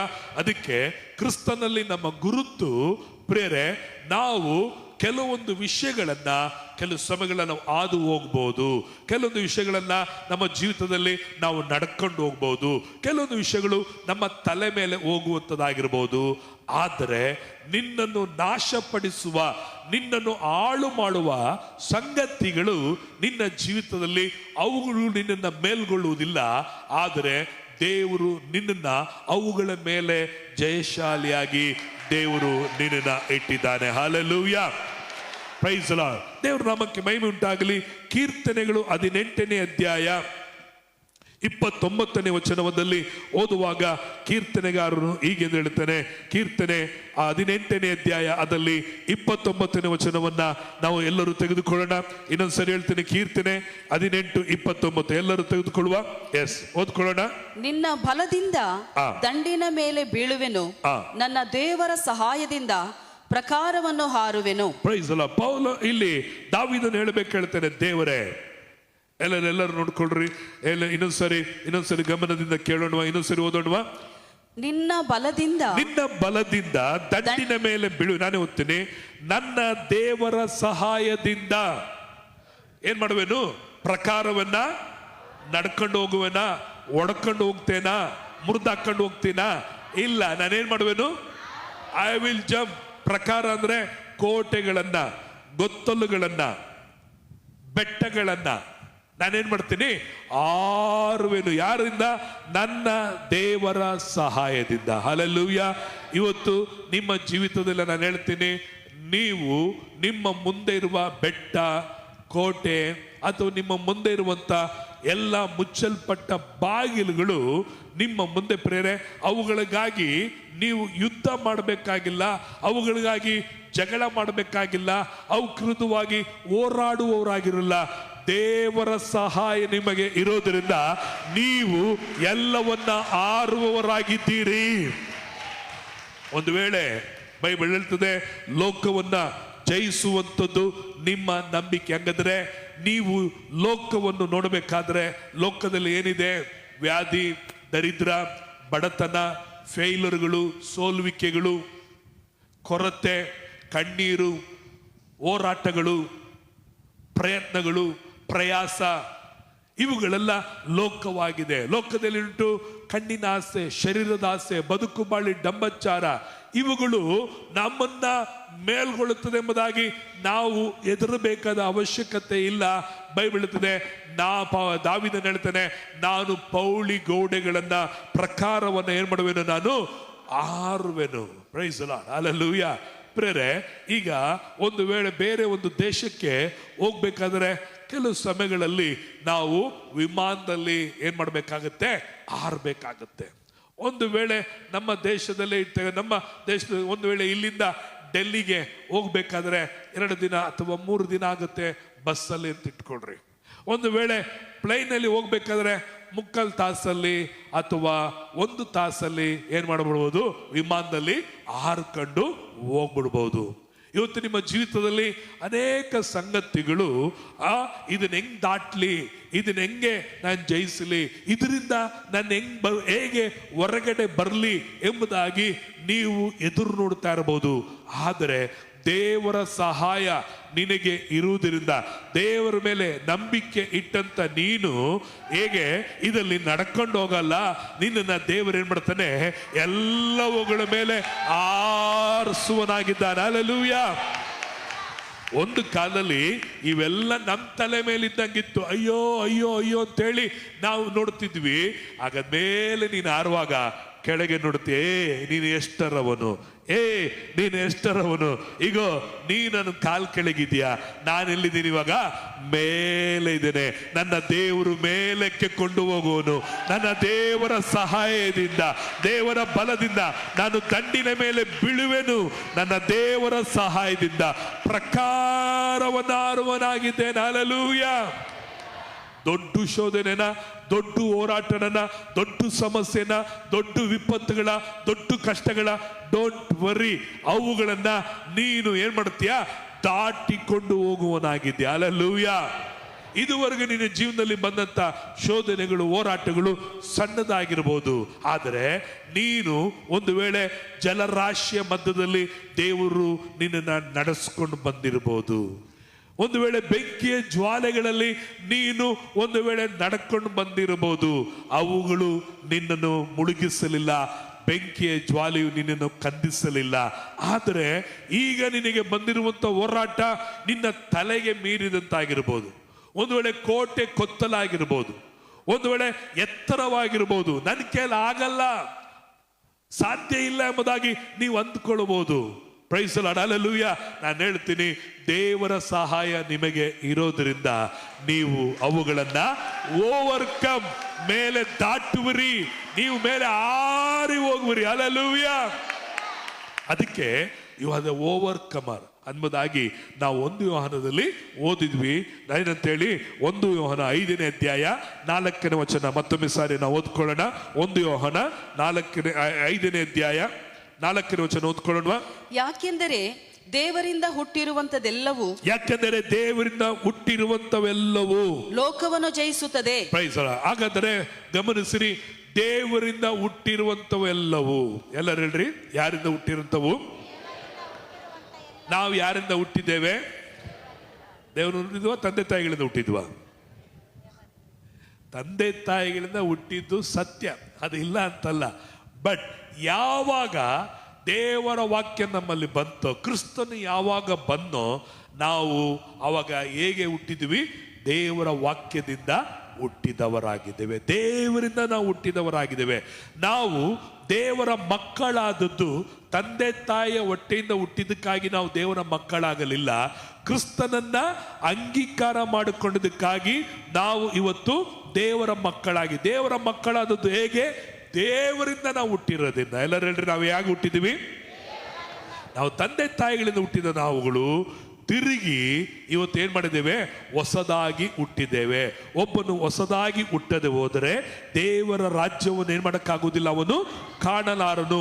ಹಾಗಾದ್ರೆ ನಾವೆಲ್ಲರೂ ಇವತ್ತು ದೇವರ ಮಕ್ಕಳು ಎಂಬ ಬಿರುದನ್ನು ದೇವರು ನಮಗೆ ಕೊಟ್ಟಿದ್ದಾನೆಂದ್ರೆ ಹೇಗೆ ಉಂಟಾಯ್ತಂದ್ರೆ, ನಾಶವಾಗುವ ಮಣ್ಣಿನಿಂದಲೋ ನಾಶವಾಗುವಂತ ವಸ್ತುಗಳಿಂದ ನಾವು ಹುಟ್ಟಲಿಲ್ಲ. ನಾಶವಾಗದೇ ಇರುವ ಶಾಶ್ವತವಾದಂತ ದೇವರ ವಾಕ್ಯದಿಂದ ನಾವುಗಳು ಹುಟ್ಟಿದವರಾಗಿದ್ದೇವೆ. ಅದಕ್ಕೆ ಯಾವನಾದರೂ ಒಬ್ಬನು ಕ್ರಿಸ್ತನಲ್ಲಿದ್ದರೆ ಪೂರ್ವ ಸ್ಥಿತಿಗಳೆಲ್ಲ ಹೋಗಿ ಎಲ್ಲವೂ ಏನಾಯ್ತು? ನೂತನ ಆಯಿತು, ಹೊಸದಾಯಿತು. ಹಾಗಾದರೆ ಇವತ್ತು ನಾವು ಯಾರಿಂದ ಹುಟ್ಟಿದವರಾಗಿದ್ದೇವೆ? ದೇವರಿಂದ ಹುಟ್ಟಿದವಂತುಗಳನ್ನ ಲೋಕವು ದೇವರಿಂದ ಹುಟ್ಟಿರುವುಗಳನ್ನ ಜಯಿಸಲಿಕ್ಕೆ ಆಗುವುದಿಲ್ಲ. ದೇವರಿಂದ ಹುಟ್ಟಿರುವಂತ ನಾವುಗಳು ಲೋಕದಲ್ಲಿರುವ ಪಾಪ, ಶಾಪ, ಕಣ್ಣೀರು, ಹೋರಾಟ, ಬಲಹೀನತೆಗಳು, ಯಾವುದು ನಿನ್ನ ಜೀವಿತದಲ್ಲಿ ಇವತ್ತು ಕಷ್ಟಕರವಾಗಿದೆ, ಯಾವುದು ನಿನ್ನ ಜೀವಿತದಲ್ಲಿ ಅಸಾಧ್ಯಕರವಾಗಿ ಕಾಣುತ್ತದೆ, ಯಾವುದು ಇವತ್ತು ನಿನ್ನ ಜೀವಿತದಲ್ಲಿ ದೊಡ್ಡ ಬೆಟ್ಟದಂತಿದೆ, ದೊಡ್ಡ ಗುಡ್ಡದಂತಿದೆ, ಇವುಗಳನ್ನ ಯೇಸು ಹೇಳಿದ್ರು, ನಾನು ಜಯಿಸಿದ್ದೇನೆ, ಅದಕ್ಕಾಗಿ ನೀವು ಸಹ ಏನ್ ಮಾಡುವಿರಿ? ಜಯಿಸುವರಾಗಿ ಕಾಣಲ್ಪಡ್ತೀರಿ. ಜಯಿಸಲಿಕ್ಕೆ ಬೇಕಾಗಿರುವುದು ನಿನ್ನ ಭಕ್ತಿ ಅಲ್ಲ, ನಿನ್ನ ಪ್ರಾರ್ಥನೆ ಅಲ್ಲ. ಕೆಲವು ಸಮಯಗಳಲ್ಲಿ ನಮ್ಮ ಜೀವನದಲ್ಲಿ ಜಯ ಸಾಧಿಸಲಿಕ್ಕೆ, ಮೇಲ್ಗೊಳ್ಳಲಿಕ್ಕೆ ಉಪವಾಸ ಪ್ರಾರ್ಥನೆ ಮಾಡೋಣವಾ? ಅಥವಾ ನಾನು ಪ್ರಾರ್ಥನೆ ಇನ್ನು ಪ್ರಾರ್ಥನೆ ಹೆಚ್ಚು ಮಾಡೋಣವಾ? ಪ್ರಾರ್ಥನೆ ಹೆಚ್ಚು ಮಾಡ್ರಿ, ಒಳ್ಳೇದು. ಉಪವಾಸ ಮಾಡಿದರೆ ಮಾಡ್ರಿ, ಅದು ಒಳ್ಳೇದು, ಇಲ್ಲ ಅಂತ ಹೇಳಲಿಲ್ಲ. ಆದರೆ ಉಪವಾಸದಿಂದ ಜಯ ಅಥವಾ ಪ್ರಾರ್ಥನೆಯಿಂದ ಜಯ ಅಲ್ಲ. ಬೈಬಲ್ ಸ್ಪಷ್ಟವಾಗಿ ಹೇಳ್ತದೆ, ನಂಬಿಕೆಯಿಂದಲೇ ನಿನಗೆ ಜಯ. Have faith. ಹಲ್ಲೆಲೂಯಾ. ಏನಾಗಿರು? ನಂಬಿಕೆ. ನಿಮ್ಮ ನಂಬಿಕೆಯೇ ಲೋಕವನ್ನ ಜಯಿಸುವಂತ ಜಯವಾಗಿದೆ. 5ನೇ ವಚನ ಓದ್ಕೊಳ್ರಿ. 5ನೇ ವಚನ, ಯೇಸುವು ದೇವರ ಮಗನೆಂದು ನಂಬಿದವರೇ ಅಲ್ಲದೆ ಲೋಕವನ್ನು ಜಯಿಸುವವರು ಇನ್ಯಾರಿದ್ದಾರೆ? ಲೋಕವನ್ನ ಜಯಿಸುವವರು, ಮೇಲ್ಗೊಳ್ಳುವವರು, ಓವರ್ಕಮ್ ಮಾಡುವವರು, ದಾಟುವವರು, ಆರುವವರು ಯಾರಿದ್ದಾರೆ? ಇಲ್ಲಿ ಸ್ಪಷ್ಟವಾಗಿ ಹೇಳುತ್ತದೆ, ದೇವರನ್ನ ನಂಬಿದವರು. ನಂಬಿಕೆ ಎಂಬುದು 10 ವರ್ಷಗಳ ಇಟ್ಟಿದ್ದ ನಂಬಿಕೆಯಿಂದ ನಿನಗೆ ಬಂದಂತ ಹೋರಾಟಗಳಿಂದ ನೀನು ಜಯಿಸಿದೆ. ಹಾಗಾದರೆ ಇವತ್ತು ನಿನಗೆ ಇರುವ ಹೋರಾಟಗಳನ್ನ ಜಯಿಸಲಿಕ್ಕೆ, ಶೋಧನೆಗಳನ್ನು ಜಯಿಸಲಿಕ್ಕೆ, ಬಡತನವನ್ನು ಜಯಿಸಲಿಕ್ಕೆ, ದರಿದ್ರವನ್ನು ಜಯಿಸಲಿಕ್ಕೆ, ರೋಗವನ್ನು ಜಯಿಸಲಿಕ್ಕೆ, ಸವಾಲುಗಳನ್ನು ಜಯಿಸಲಿಕ್ಕೆ ಇವತ್ತು ನಿನಗೆ ನಂಬಿಕೆ ಅವಶ್ಯಕತೆಯಾಗಿದೆ. ನೆನ್ನೆ ನಂಬಿಕೆ ಇವತ್ತು ನಿನಗೆ ಜಯವನ್ನು ಕೊಂಡು ಬರುವುದಿಲ್ಲ. ನೆನ್ನೆ ನಂಬಿಕೆ ನಿನಗೆ ಜಯವನ್ನು ಉಂಟು ಮಾಡಿತು. ಪ್ರೇರೆ, ನಾವು ಪ್ರತಿದಿನ ಅಡಿಗೆ ಮಾಡಬೇಕಾದ್ರೆ ಪ್ರತಿದಿನ ಸ್ಟವ್ ಹಚ್ಚಲೇಬೇಕಾಗಿದೆ, ಒಲೆ ಹಚ್ಚಿಸಲೇಬೇಕಾಗಿದೆ. ನೆನ್ನೆ ಹಚ್ಚಿಸಿದ ಒಲೆಯಲ್ಲಿ ಇವತ್ತು ನಾವು ಅಡಿಗೆ ಮಾಡೋಕ್ಕಾಗಲ್ಲ, ಒಂದು ಟೀ ಕಾಯಿಸಕ್ಕಾಗಲ್ಲ. ಎಸ್, ನೀನು ನೆನ್ನೆ ನಂಬಿಕೆ ಇಟ್ಟಿದೆ, ಅದ್ಭುತವನ್ನ ಕಂಡೆ. ಕೆಲವರು ಹೇಳ್ತಾರೆ, ನಾನು ಯೇಸುವನ್ನು ನಂಬಿದಾಗ ಏನೆಲ್ಲ ಅದ್ಭುತ ಆಗ್ತಿತ್ತು ರೀ, ಏನೆಲ್ಲ ನನಗೆ ಒಳ್ಳೇದಾಗ್ತಿತ್ತು, ಈಗ ಏನು ಅದ್ಭುತ ಆಗಂಗೆ ಕಾಣ್ತಾ ಇಲ್ಲ. ಕರೆಕ್ಟ್. ನಂಬಿಕೆ ಇಟ್ಟಾಗ ಆರಂಭದಲ್ಲಿ ನಿನಗೆ ಕ್ರಿಸ್ತನ ವಾಕ್ಯದ ಮೇಲೆ ನಂಬಿಕೆ ಇತ್ತು, ದಾಹ ಇತ್ತು. ವಾಕ್ಯ ಏನ್ ಹೇಳ್ತದೋ ಹಾಗೇ ನೀನೇನ್ ಮಾಡ್ತಾ ಇದ್ದೆ, ಸ್ವೀಕರಿಸ್ಕೊಳ್ತಿದ್ದೆ. ಯಾರಾದರೂ ಪ್ರಸಂಗಿಗಳು ಬಂದು ವಾಕ್ಯ ಹೇಳುವಾಗ ಹಾಗೇ ನಂಬ್ತಿದ್ದೆ, ಇಲ್ಲಿ ವಾಕ್ಯಗಳನ್ನು ಓದುವಾಗ ಹಾಗೇ ನಂಬ್ತಿದ್ದೆ. ಈಗ ಏನಾಗಿದೆ, ವಾಕ್ಯದ ಮೇಲೆ ವಿಶ್ವಾಸ ಇಡಲಿಕ್ಕೆ ಬದಲಾಗಿ ಜ್ಞಾನವನ್ನ, ಬುದ್ಧಿಯನ್ನ, ಸಾಮರ್ಥ್ಯವನ್ನ, ತೋಳಿನ ಬಲವನ್ನ, ಹಣದ ಬಲವನ್ನ, ಮನುಷ್ಯರ ಬಲವನ್ನ ಆತ್ಕೊಳ್ಳೋದ್ರಿಂದ ಈಗ ನಿನ್ನ ಜೀವಿತದಲ್ಲಿ ಮೊದಲು ಕಂಡಂತ ಯಶಸ್ವಿಗಳು, ಜಯಗಳು ಕಾಣದಂತೆ ಇವತ್ತೇನಾಗಿದೆ, ನಿಂತ ಜಾಗದಲ್ಲಿ ನಾವು ನಿಂತವರಾಗಿದ್ದೇವೆ. ನೀವು ದೇವರಿಂದ ಹುಟ್ಟಿರುವಂತವುಗಳು ಶಕ್ತಿಯಿಂದ, ಬಲದಿಂದ, ಜ್ಞಾನದಿಂದ, ಬುದ್ಧಿಯಿಂದ, ಹಣದ ಬಲದಿಂದ, ಸಾಮರ್ಥ್ಯದಿಂದ ಮತ್ತು ಇನ್ಫ್ಲೂಯೆನ್ಸ್ ಇಂದ ನೀನು ಜಯಿಸಕ್ಕಾಗಲ್ಲ. ಆದರೆ ಪ್ರಿಯರೇ, ನೀನು ಮತ್ತು ನಾನು ಜಯಿಸುವುದು ಇವತ್ತು ನನಗೆ ನಂಬಿಕೆ ಇದ್ದರೆ. ಹಾಗಾದರೆ ನಂಬಿಕೆ ಹೇಗೆ ಬರುತ್ತದೆ? ನಂಬಿಕೆ ಹೇಗೆ ಬರುತ್ತದೆ? ದೇವರ ವಾಕ್ಯವನ್ನ ಕೇಳುತ್ತಲೇ ಇರೋದ್ರಿಂದ ಬರುತ್ತದೆ. ದೇವರ ವಾಕ್ಯವನ್ನ ಕೇಳುತ್ತಲೇ ಇಂದಲೇ ಬರುವ. ದೇವರ ವಾಕ್ಯ ಅಂದರೆ ಯಾವುದು? ಬೈಬಲ್ ಅಲ್ಲ. ದೇವರ ವಾಕ್ಯಗಳು ಬೈಬಲ್ ಅಲ್ಲಿ ಬರೆಯಲ್ಪಟ್ಟದ್ದು. ಬೈಬಲ್ ದೇವರ ವಾಕ್ಯ ಅಲ್ಲ. ನಾನು ಹೇಳಿದ್ನಲ್ಲ ಕಳೆದ ಸಾರಿ, ಬೈಬಲ್ ಅಲ್ಲಿ ದೇವರ ವಾಕ್ಯ ಇದೆ. ಇವತ್ತು ಸ್ವಾಮಿ ನನಗೆ ಈ ಸಮಸ್ಯೆ ಇದೆ, ಬೈಬಲ್ ಏನ ಮಾತಾಡ್ದ, ಬೈಬಲ್ ತೆಗೆದು ಓದಿ ಅದು ಸರಿಯಾಗಿ ನಮಗೆ ಬಂತಂದ್ರೆ ಸರಿ, ಇಲ್ಲಾಂದ್ರೆ ಸರಿ ಬೀಳೋ ತನಕ ಹುಡುಕಿ ಓದ್. ಅದಲ್ಲ ವಾಕ್ಯ, ಹಂಗಲ್ಲ. ಬರೇ ದೇವರ ವಾಕ್ಯ ಅಂದ್ರೆ ದೇವರು ನಿನ್ನೊಟ್ಟಿಗೆ ಮಾತನಾಡುವುದೇ ದೇವರ ವಾಕ್ಯವಾಗಿದೆ. ನಮ್ಮ ದೇವರಿಗೆ ಬಾಯಿ ಉಂಟು, ಮಾತಾಡ್ತಾನೆ, ಕಣ್ಣುಂಟು, ನೋಡುತ್ತಾನೆ, ಕೈ ಉಂಟು, ಆಶೀರ್ವಿಸ್ತಾನೆ, ಕಾಲುಂಟು, ನಿನ್ನೊಂದಿಗೆ ನಡೆಯುವ ದೇವರಾಗಿದ್ದಾನೆ. ಅರ್ಥ ಆಯ್ತರ? ಅದಕ್ಕಾಗಿ ದೇವರ ಬಾಯಿಂದ ಹೊರಟು ಬರುವ ಪ್ರತಿಯೊಂದು ಮಾತಿನಲ್ಲೂ ಮನುಷ್ಯನು ಬದುಕುತ್ತಾನೆ. ಪ್ರತಿಯೊಂದು ಮಾತು ದೇವರು ನಿನ್ನೊಟ್ಟಿಗೆ ಕಳೆದ ವಾರದಲ್ಲಿ, ಕಳೆದ ದಿವಸದಲ್ಲಿ, ಕಳೆದ ಭಾನುವಾರದಲ್ಲಿ ಏನ್ ಮಾತಾಡಿದ್ರು, ನೀನು ಯಾರಂತ ದೇವರು ಹೇಳಿದ್ರು, ಅದನ್ನು ಕೇಳ್ದ, ಅದನ್ನ ನಂಬಿಕೆ. ದೇವರ ವಾಕ್ಯ ಕೇಳುವಾಗ ನಂಬಿಕೆ ತಾನಾಗಿನೇ ಬರ್ತದೆ. ಆ ದೇವರ ವಾಕ್ಯ ಎಲ್ಲಿ ಇದೆ ಅಂದ್ರೆ ಆತನು ನಿನ್ನ ಹೃದಯದಲ್ಲಿ ಮಾತಾಡ್ತಾನೆ. ಮಗನೇ, ಮಗಳೇ, ಇದೆ ನಿನಗೆ ವಾಕ್ಯ. ಅದಕ್ಕೆ ನೀವು ಎಡಕ್ಕಾದರೂ ಬಲಕ್ಕಾದರೂ ತಿರುಗಿಕೊಳ್ಳಕ್ಕಿಂತ ಮುಂಚೆ ನಾನು ಹೇಳುವುದನ್ನ ಕಿವಿಗೊಟ್ಟು ಕೇಳ್ರಿ. ಸಭೆಯೇ, ಇವತ್ತು ದೇವರು ನಮ್ಮ ಕಿವಿಗಳನ್ನ ತೆರೆದಿದ್ದಾನೆ. ಸುನ್ನತಿಯುಳ್ಳ ಕಿವಿಗಳನ್ನು ದೇವರು ನಮಗೆ ಕೊಟ್ಟಿದ್ದಾನೆ. ಅದಕ್ಕೆ ನಾನು ದೇವರ ಸ್ವರಕ್ಕೆ ಕಿವಿಗೊಡುವನಾಗಿ ಕಾಣಲ್ಪಡಬೇಕು. ಇವತ್ತು ಪಶುಗಳಿಗೆ, ಪ್ರಾಣಿಗಳಿಗೆ ಏನಿದೆ?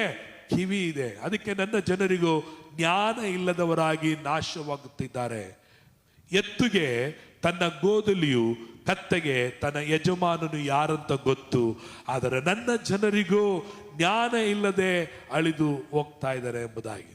ನೀವು ಬೀದಿಲಿರುವಂತ ಎತ್ತುಗಳನ್ನು ನೋಡ್ರಿ, ಅವುಗಳಿಗೆ ಯಾರು ಇನ್ವಿಟೇಷನ್ ಕಾರ್ಡ್ ಕೊಡೋದೇ ಇಲ್ಲ, ನಾಮಕರಣಕ್ಕೆ ಕರೆಯದೇ ಇಲ್ಲ. ಆದರೆ ಕರೆಕ್ಟ್ ಕರೆಕ್ಟ್ ಆಗಿ ಇನ್ನು ಮದುವೆ ಚೌಟ್ರಿಗಳು ಎಲ್ಲಿ ನಡೀತದೋ, ಯಾರ ಮನೆ ಹತ್ರ ಮದುವೆಗಳು ನಡೀತೋ, ಕರೆಕ್ಟ್ ಆಗಿ ಆ ದಿನದಲ್ಲಿ ಆ ಬೀದಿ ಬಿಟ್ಟಿರುವಂತ ಆ ಎತ್ತುಗಳು ಏನ್ ಮಾಡ್ತದೆ, ಬಂದು ನಿಂತ್ಕೊಂಡಿರ್ತದೆ. ಹೆಂಗ್ ಗೊತ್ತಾಯ್ತು ಅದಕ್ಕೆ? ಯಾರು ಕರ್ಕೊಂಡು ಬಂದ್ರು? ಯಾರು ಅದಕ್ಕೆ ಇನ್ವಿಟೇಷನ್ ಕೊಟ್ಟರು? ಇನ್ವಿಟೇಷನ್ ಕೊಟ್ಟಿಲ್ಲ ಅದಕ್ಕೆ ನಿಮ್ಮ ಮನೆ ಮುಂದೆ ಕಟ್ಟಿರುವಂತ ಸ್ಪೀಕರ್ ಬಾಕ್ಸ್, ಆರನ್, ಆ ಸೌಂಡ್, ಹಾಡುಗಳು ಕೇಳಿ ಅದೇನ್ ಮಾಡ್ತಾ ಗೊತ್ತಾ, ಬೀದಿಗಳಲ್ಲಿ ಮೂಲೆಗಳಲ್ಲಿ ಹೋಗಿ ನಿಂತ್ಕೊಳ್ಳುತ್ತೆ. ಎಲ್ಲಿ ಸೌಂಡ್ ಬರುತ್ತೆ ಅಂತ ಕೇಳುತ್ತೆ, ನೋಡುತ್ತೆ. ಎಲ್ಲಿ ಸೌಂಡ್ ಬರುತ್ತೋ ಆ ಸೌಂಡಿನ ಕಡೆನೇ ಹೋಗ್ತದೆ.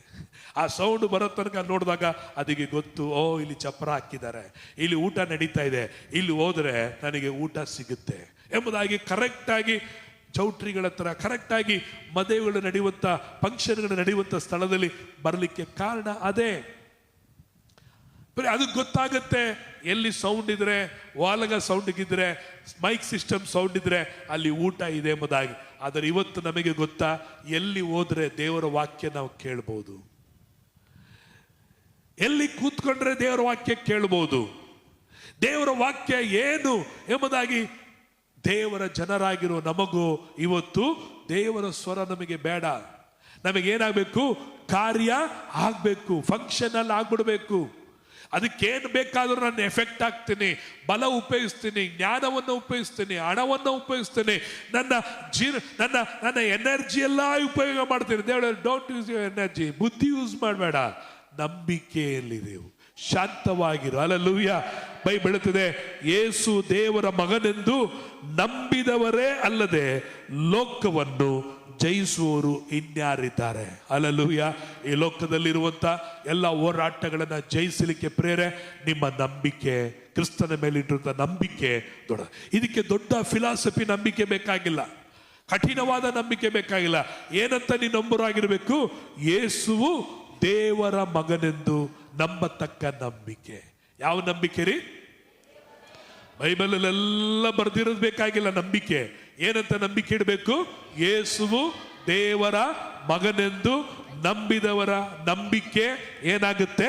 ಅದು ನಿನಗೆ ಜಯವನ್ನ ಕೊಂಡು ಬರುತ್ತದೆ. ನೀನು ಸಮಸ್ಯೆಗಳನ್ನ ಆರುವನಾಗಿದ್ಯಾ. ಹಲ್ಲೆಲೂಯಾ. ನೋಡ್ರಿ, ಡೆಲ್ಲಿಗೆ ಹೋಗಕ್ಕೆ ಬಸ್ಸಲ್ಲಿ ಭಾಳ ಹೊತ್ತಾಗುತ್ತಾ? ಪ್ಲೈನಲ್ಲಿ ಭಾಳ ಹೊತ್ತಾಗುತ್ತಾ? ಬಸ್ಸಲ್ಲಿ ಹೋಗ್ಬೇಕಾದ್ರೆ 2 ದಿನ 3 ದಿನ ಆಗ್ಬೋದು. ವಿಮಾನದಲ್ಲಿ ಹೋಗ್ಬೇಕಾದ್ರೆ ಅದು 1.5 ತಾಸು 2 ತಾಸಲ್ಲಿ ಏನ್ ಮಾಡ್ಬೋದು? ಹೋಗಿ ಸೇರ್ಬಿಡ್ಬೋದು. ಅದೇ ರೀತಿಯಾಗಿ ಪ್ರಿಯ ದೇವಜನರೇ, ನಿಮ್ಮ ಜೀವಿತದಲ್ಲಿ ದೇವರ ವಾಕ್ಯವನ್ನ ನೀವು ನಂಬುವುದಾದರೆ, ಸತ್ಯವನ್ನ ನೀವು ನಂಬುವುದಾದರೆ, ಇವತ್ತು ಹೇಳುವ ದೇವರ ವಾಕ್ಯವನ್ನ ನೀವು ನಂಬುವುದಾದರೆ, ನೀವು 2 ದಿನ 3 ದಿನ ಆಗ್ಬೇಕಾಗಿಲ್ಲ. ಕೆಲವು ಕ್ಷಣದಲ್ಲೇ ದೇವರು ನಿಮ್ಮನ್ನ ಆತನು ಕೊಂಡೊಯ್ಯುವನಾಗಿದ್ದಾನೆ. Praise the Lord. ಹಲ್ಲೆಲೂಯಾ. ಇಷ್ಟು ವರ್ಷಗಳ ಕಾಲ ನೀನು ಮಾಡುತ್ತಿದ್ದ ಪ್ರಯತ್ನವನ್ನ ದೇವರು ಕೆಲವೇ ಕ್ಷಣದಲ್ಲಿ, ಕೆಲವೇ ನಿಮಿಷದಲ್ಲಿ ಆತನು ಮಾಡುವನಾಗಿದ್ದಾನೆ. ಕೀರ್ತನೆ 118 10ರಿಂದ 15 ವಚನ ತನಕ ಓದಿಕೊಳ್ಳೋಣ. ಕೀರ್ತನೆ 118ನೇ ಅಧ್ಯಾಯ, ಅದರಲ್ಲಿ 10ನೇ ವಚನದಿಂದ 15 ವಚನ ತನಕ ನಾವು ಓದಿಕೊಳ್ಳೋಣ. ಜನಾಂಗದವರೆಲ್ಲ ಎಲ್ಲರೂ ಗಮನ ಕೇಳ್ರಿ. ನನ್ನನ್ನು ಸುತ್ತಿಕೊಂಡರು, ಯೆಹೋವನ ಹೆಸರಿನಿಂದ ಅವರನ್ನು ಸಂಹರಿಸುವೆನು. ಅವರು ಸುತ್ತಲೂ ನನ್ನನ್ನು ಮುತ್ತಿದರು, ಯೆಹೋವನ ಹೆಸರಿನಿಂದ ಅವರನ್ನು ಸಂಹರಿಸುವೆನು. ಅವರು ಜೇನುನೊಣಗಳಂತೆ ನನ್ನನ್ನು ಕವಿದರು, ಮುಳ್ಳಿನ ಬೆಂಕಿಯಂತೆ ಕ್ಷಣದಲ್ಲಿ ಅಳಿದು ಹೋಗುವರು. ಯೆಹೋವನ ಹೆಸರಿನಿಂದ ಅವನನ್ನು ಸಂಹರಿಸುವೆನು. ನನ್ನ ಬಲವು ಕೀರ್ತನೆಯು ಯಾಹುವೆ, ಆತನಿಂದ ನನಗೆ ರಕ್ಷಣೆ ಉಂಟಾಯಿತು. ಉತ್ಸಾಹ ಧ್ವನಿಯು ಜಯಘೋಷವು ನೀತಿವಂತರ ಗುಡಾರಗಳಲ್ಲಿವೆ. ಯೆಹೋವನ ಬಲಗೈ ಪರಾಕ್ರಮವನ್ನು ನಡೆಸುತ್ತದೆ. ಆಮೆನ್. ಹಲ್ಲೆಲೂಯಾ. ಇಲ್ಲಿ ಕೀರ್ತನೆಗಾರನು ಏನ್ ಹೇಳ್ತಾನೆ ನೋಡ್ರಿ, 10ನೇ ವಚನದಲ್ಲಿ, ಜನಾಂಗದವರೆಲ್ಲರೂ ನನ್ನನ್ನು ಸುತ್ತಿಕೊಂಡ್ರು. ಹಳೆ ಒಡಂಬಡಿಕೆಯಲ್ಲಿ ಜನಾಂಗದವರು ಅಂತ ಹೇಳಬೇಕಾದ್ರೆ ಅನ್ಯ ಜನರ ಕುರಿತು ಹೇಳ್ತಿದ್ರು, ಶತ್ರುಗಳನ್ನ ಕುರಿತು ಹೇಳಲ್ಪಡುತ್ತಿತ್ತು. ಈಗ ಹೊಸ ಒಡಂಬಡಿಕೆಯಲ್ಲಿ ನಮಗೆ ಜನರೆಲ್ಲ ಶತ್ರು, ನಮಗೆ ಜನರೆಲ್ಲ ವೈರಿಗಳು. ಯಾರು ನಮ್ಮ ವೈರಿ ಆಗಿದ್ದಾನೆ? ಶತ್ರುವು ನಮಗೆ ವೈರಿ ಆಗಿದ್ದಾನೆ. ಎರಡನೇದಾಗಿ ನಮ್ಮ ವೈರಿ, ನಮ್ಮ ಶತ್ರು ಯಾವುದು ಗೊತ್ತಾ? ನಮ್ಮ ಬಡತನ ನಮ್ಮ ಶತ್ರು, ನಮ್ಮ ರೋಗ ನಮಗೆ ಶತ್ರು. ನಮ್ಮ ವೈರಿ ಯಾರು? ಎಲ್ಲೋ ಇಲ್ಲ ವೈರಿ. ನಿನ್ನ ಸಾಲ ಅದು ನಿನ್ನ ವೈರಿ, ಬಡತನ ಅದು ನಿನ್ನ ವೈರಿ. ವೈರಿಯನ್ನ ನಾವು ಹೆಂಗ್ ನೋಡ್ತಾ ಇದ್ದೀವಿ? ಇಟ್ಕೊಂಡಿದ್ದೀವ? ಅದ್ರ ಜೊತೆಗೆ ಬಾಳ್ಬೇಕಂತಿದೀವ? ಬಡತನನ ವೈರಿ ಅಂತ ನಿಮಗೆ ಗೊತ್ತಾ? ಅನೇಕರು ಗೊತ್ತಿಲ್ಲ. ಹಣದ ಆಸೆ ನಮಗೆ ವೈರಿ ಅಂತ ಗೊತ್ತಾ? ಅನೇಕರು ಗೊತ್ತಿಲ್ಲ. ಕಣ್ಣಿನ ಆಸೆ, ಕಂಡದನ್ನ ನೋಡುವಂಥದ್ದು, ಅದು ನಮಗೆ ವೈರಿ ಅಂತ ಗೊತ್ತಾ? ಅನೇಕರು ಗೊತ್ತಿಲ್ಲ. ನಾವು ವೈರಿ ಅಂತ ಯಾಕೆ ತಿಳ್ಕೊಂಡಿದೀವಿ ಅಂದ್ರೆ, ಸೈತಾನ ಕತ್ತಲೆಗೆ ಬರ್ತಾನೆ, ಈರುಳ್ಳಿ ಅಥವಾ ನಿಂಬೆಹಣ್ಣು ಅಥವಾ ಅಂತರನೋ ತಾಯ್ತೋ ಗುಡಿನೋ ಅದನ್ನ ನೋಡ್ಬಿಟ್ಟು ಶತ್ರು, ಸೈತಾನ, ದೆವ್ವ ಅಂತ ಅದನ್ನ ಅದಲ್ಲ ನಿನಗೆ ವೈರಿ. ಯಾರು ನಿನ್ನ ವೈರಿ? ಕಣ್ಣಿನ ಆಸೆ ನಿನ್ನ ವೈರಿ, ಶರೀರದ ಆಸೆ ನಿನ್ನ ವೈರಿ, ಬದುಕು ಬಾಳಿನ ಡಂಬಚಾರಿ ನಿನ್ನ ವೈರಿ, ದರಿದ್ರ ನಿನ್ನ ವೈರಿ, ಬಡತನ ನಿನ್ನ ವೈರಿ. ಇದನ್ನಿಟ್ಕೊಂಡು ನಾನು ಬೇರೆ ಏನೆಲ್ಲ ಮಾಡ್ತಾ ಇದ್ದೀನಿ. ಇಲ್ಲ, ಈ ವೈರಿಯ ಮುಂದೆ ಎದುರಿಸಿ ನಿಲ್ಲತಕ್ಕ ಶಕ್ತರಾಗಿರ್ರಿ. ಈ ವೈರಿನ ಎದುರಿಸತಕ್ಕಂಥ ಹೋರಾಟಗಳನ್ನ ದೇವರು ನಮಗೆ ಜಯವನ್ನ ಕೊಟ್ಟಿರುವುದರಿಂದ ಬೈಬಲ್ ಹೇಳ್ತದೆ, ಜನಾಂಗಗಳು ಎಂಬ ಬಡತನ, ದರಿದ್ರ, ಹೋರಾಟ, ಫೇಲರ್ಗಳು, ಅವಮಾನಗಳು, ರೋಗ ಎಂಬ ವೈರಿ ಜನಾಂಗಗಳು ನನ್ನ ಸುತ್ತಿಕೊಂಡರು. ನಾನು ಯೆಹೋವನ ಹೆಸರಿನಿಂದ, ಯೆಹೋವನ ಹೆಸರು ಏನು? ಯೇಸು. ಯೇಸು ಏನಾಗಿದ್ದಾರೆ? ವಾಕ್ಯವಾಗಿದ್ದಾರೆ. ವಾಕ್ಯದಿಂದ ಅವರನ್ನ ನಾನು ಏನ್ ಮಾಡುವೆನು? ಸಂಹರಿಸುವೆನು. ಬೇರೆ ಈಗ ಬೈಬಲ್ ಹೇಳ್ತದೆ, ದೇವರ ವಾಕ್ಯವನ್ನ ತೆಗೆದುಕೋ. ಕ್ರಿಸ್ತನಲ್ಲಿ ನೀನೇನಾಗಿದ್ದೀಯಾ ಆ ಗುರುತನ್ನ ತೆಗೆದುಕೋ. ಆ ವಾಕ್ಯದಿಂದ ನೀನು ಏನ್ ಮಾಡಬೇಕಾಗಿದೆ? ವೈರಿಯನ್ನ ಸಂಹಾರ ಮಾಡಬೇಕಾಗಿದೆ. Praise the Lord. ಅದಕ್ಕೆ ಹೇಗೆ ಸಂಹಾರ ಮಾಡೋದು? ದೇವರು ಹೇಳಿದ್ರು, ಬೆಟ್ಟವನ್ನು ನೋಡಿ ಮಾತನಾಡು. ಏನ್ ಮಾಡಿ ನೋಡು? ಬೆಟ್ಟವನ್ನು ನೋಡಿ ಮಾತನಾಡು. ಅದು ಕಿತ್ತುಕೊಂಡು ಹೋಗಿ ಏನಾಗುತ್ತದೆ? ಸಮುದ್ರದಲ್ಲಿ ಬೀಳುತ್ತೆ. ಕಿತ್ಕೊಂಡು ಹೋಗಿ ನನ್ನಿವಾಳದಲ್ಲಿ ಪಕ್ಕದ ಇನ್ನೊಂದು ಗುಡದಲ್ಲಿ ಇಡುತ್ತದೆ, ಅಥವಾ ಹಿರಿಯೂರಲ್ಲಿ ಇಡುತ್ತೆ ಅಂತ ಹೇಳ. ಎಲ್ಲೋಗುತ್ತೆ? ಸಮುದ್ರ. ಯಾಕೆ ಸಮುದ್ರ ಅಂದ್ರೆ, ಕಿತ್ಕೊಂಡು ಹೋಗಿದ್ದು ಮತ್ತೆ ನಿನ್ನ ಜೀವನದಲ್ಲಿ ಬರ್ಕೂಡುದು. ಅದು ಅಲ್ಲೇ ಮುಳುಗೋಗ್ಬೇಕು, ನಾಶವಾಗಬೇಕು. ಇವತ್ತು ಕಂಡ ಐಗುಪ್ತರನ್ನ ನೀವು ಮತ್ತೆ ಎಂದಿಗೂ ಕಾಣುವುದಿಲ್ಲ. ಹೇಗೆ ಕಾಣುವುದಿಲ್ಲ? ಮಾತನಾಡ್ರಿ. ಈಗೋ ನನ್ನದಲ್ಲ ನಿನ್ನದೇ, ನಿನ್ನ ಕೈಲಿ ನಾನು ಅಧಿಕಾರವನ್ನು ಕೊಟ್ಟಿದ್ದೇನೆ. ನನ್ನ ವಾಕ್ಯವಲ್ಲ ನಿನ್ನದೇ, ನನ್ನ ಅಧಿಕಾರವಲ್ಲ ನಿನ್ನದೇ, ನನ್ನ ಸಾಮರ್ಥ್ಯವಲ್ಲ, ಸಭೆಯೇ ನಿನ್ನದು. ವಾಕ್ಯ ಎಂಬ ಕತ್ತಿಯನ್ನು ತೆಗೆದುಕೊಂಡು ಒಡೆ. Praise God. ನಾವೇನ್ ಮಾಡ್ತೀವಿ? ನಮ್ಮ ಶತ್ರುವನ್ನ ಯಾವುದಂತ ತಿಳ್ಕೊಂಡಿದ್ದೀವಿ ಅಂದ್ರೆ, ಆ ಗುಡ್ಡದಲ್ಲಿರುವುದು, ಈ ಗುಡ್ಡದಲ್ಲಿರುವುದು, ಆ ಗುಡಿಲಿರುವುದು, ಆ ತರ ಫೋಟೋ ಇರೋದು, ಅದನ್ನೋ ಇದನ್ನೋ ಅಂತರನೋ ಅದಲ್ಲ ಶತ್ರು. ಇವತ್ತು ನಿನ್ನ ಸುತ್ತಲಿರುವಂತ ಬಡತನ, ದರಿದ್ರ, ಆರ್ಥಿಕ ಕೊರತೆ, ಅನಾರೋಗ್ಯಗಳು, ಫೇಲರ್ಗಳು, ಅವಮಾನಗಳು, ನಿನ್ನ ಜೀವನದಲ್ಲಿ ಉದ್ಧಾರ ಆಗದಿರುವುದು, ನಿನ್ನನ್ನು ಕೆಳಗೆ ತುಳಿತಾ ಇರುವಂಥದ್ದು, ಇವುಗಳ ಮೇಲೆ ನೀನು ಕೋಪರೇಟ್ ಮಾಡಬೇಡ. ಇವುಗಳನ್ನ ಇಟ್ಕೊಂಡು ನೀನು ಏನ್ ಮಾಡಬೇಡ? ಬದುಕಬೇಡ. ಅವುಗಳಿಗೆ ವಿರುದ್ಧವಾಗಿ ಏನ್ ಮಾಡು? ನೀನು ಎದ್ದು ನಿಲ್ಲು, ಸಂಹಾರ ಮಾಡು. ದಾವೀದನು ಹೇಳ್ತಾನೆ, ನಾನು ಕೊಲ್ತೇನೆ. ನೀನ್ ಯಾರು ನನಗೆ ವಿರುದ್ಧವಾಗಿ, ಇಸ್ರಾಯೇಲರಿಗೆ ವಿರುದ್ಧವಾಗಿ ಮಾತಾಡಲಿಕ್ಕೆ? ನೀನ್ ಯಾರು? ನೀನು ಸುನ್ನತಿ ಇಲ್ಲದವನು, ನಾನು ಸುನ್ನತಿ ಆದವನು. ದಾವೀದನು ಹೇಳ್ತಾನೆ ಗೋಲಿಯಾತನಿಗೆ, ನೀನು ಸುನ್ನತಿ ಇಲ್ಲದವನಯ್ಯ, ನಾನು ಸುನ್ನತಿ ಆದವನು. ದೇವರಿಗೆ ಮೀಸಲಾದವನು ನಾನು, ದೇವರಿಂದ ಪ್ರತಿಷ್ಠಿಸಲ್ಪಟ್ಟವನು ನಾನು, ದೇವರ ಅಭಿಷೇಕ ಹೊಂದಿದ ನಾನು, ದೇವರ ಮಗನಾದ ನಾನು. ನೀನು ನನಗಿರುವುದಾಗಿ ಏನ್ ಮಾಡಕ್ ಸಾಧ್ಯ? ಈಗೋ ಯೇಸುವಿನ ನಾಮದಲ್ಲಿ, ಕರ್ತನ ನಾಮದಲ್ಲಿ ನಾನು ಬರುತ್ತೇನೆ. ಆಮೆನ್. ನೀನು ಹೀಯಾಳಿಸುವ ಯೆಹೋವನ ನಾಮದಲ್ಲಿ. ಇವತ್ತು ಶತ್ರು ನಿನ್ನೇನು ಹೀಯಾಳಿಸ್ತಾ ಇದ್ದಾನೆ? ಏಸು ಏಸು ಅಂತ ಹೋಗ್ತೀಯಾ, ಚರ್ಚು ಅಂತ ಹೋಗ್ತೀಯಾ, ನಿನ್ ಬಡತನೇ ಬದಲಾಗ್ಲಿಲ್ಲ. ಚರ್ಚು ಅಂತ ಹೋಗ್ತೀಯಾ, ಆಸ್ಪತ್ರೆಯಲ್ಲಿ ಬಿಲ್ ಮೇಲೆ ಬಿಲ್ ಕಟ್ತಾನೆ ಇದೆಯಾ?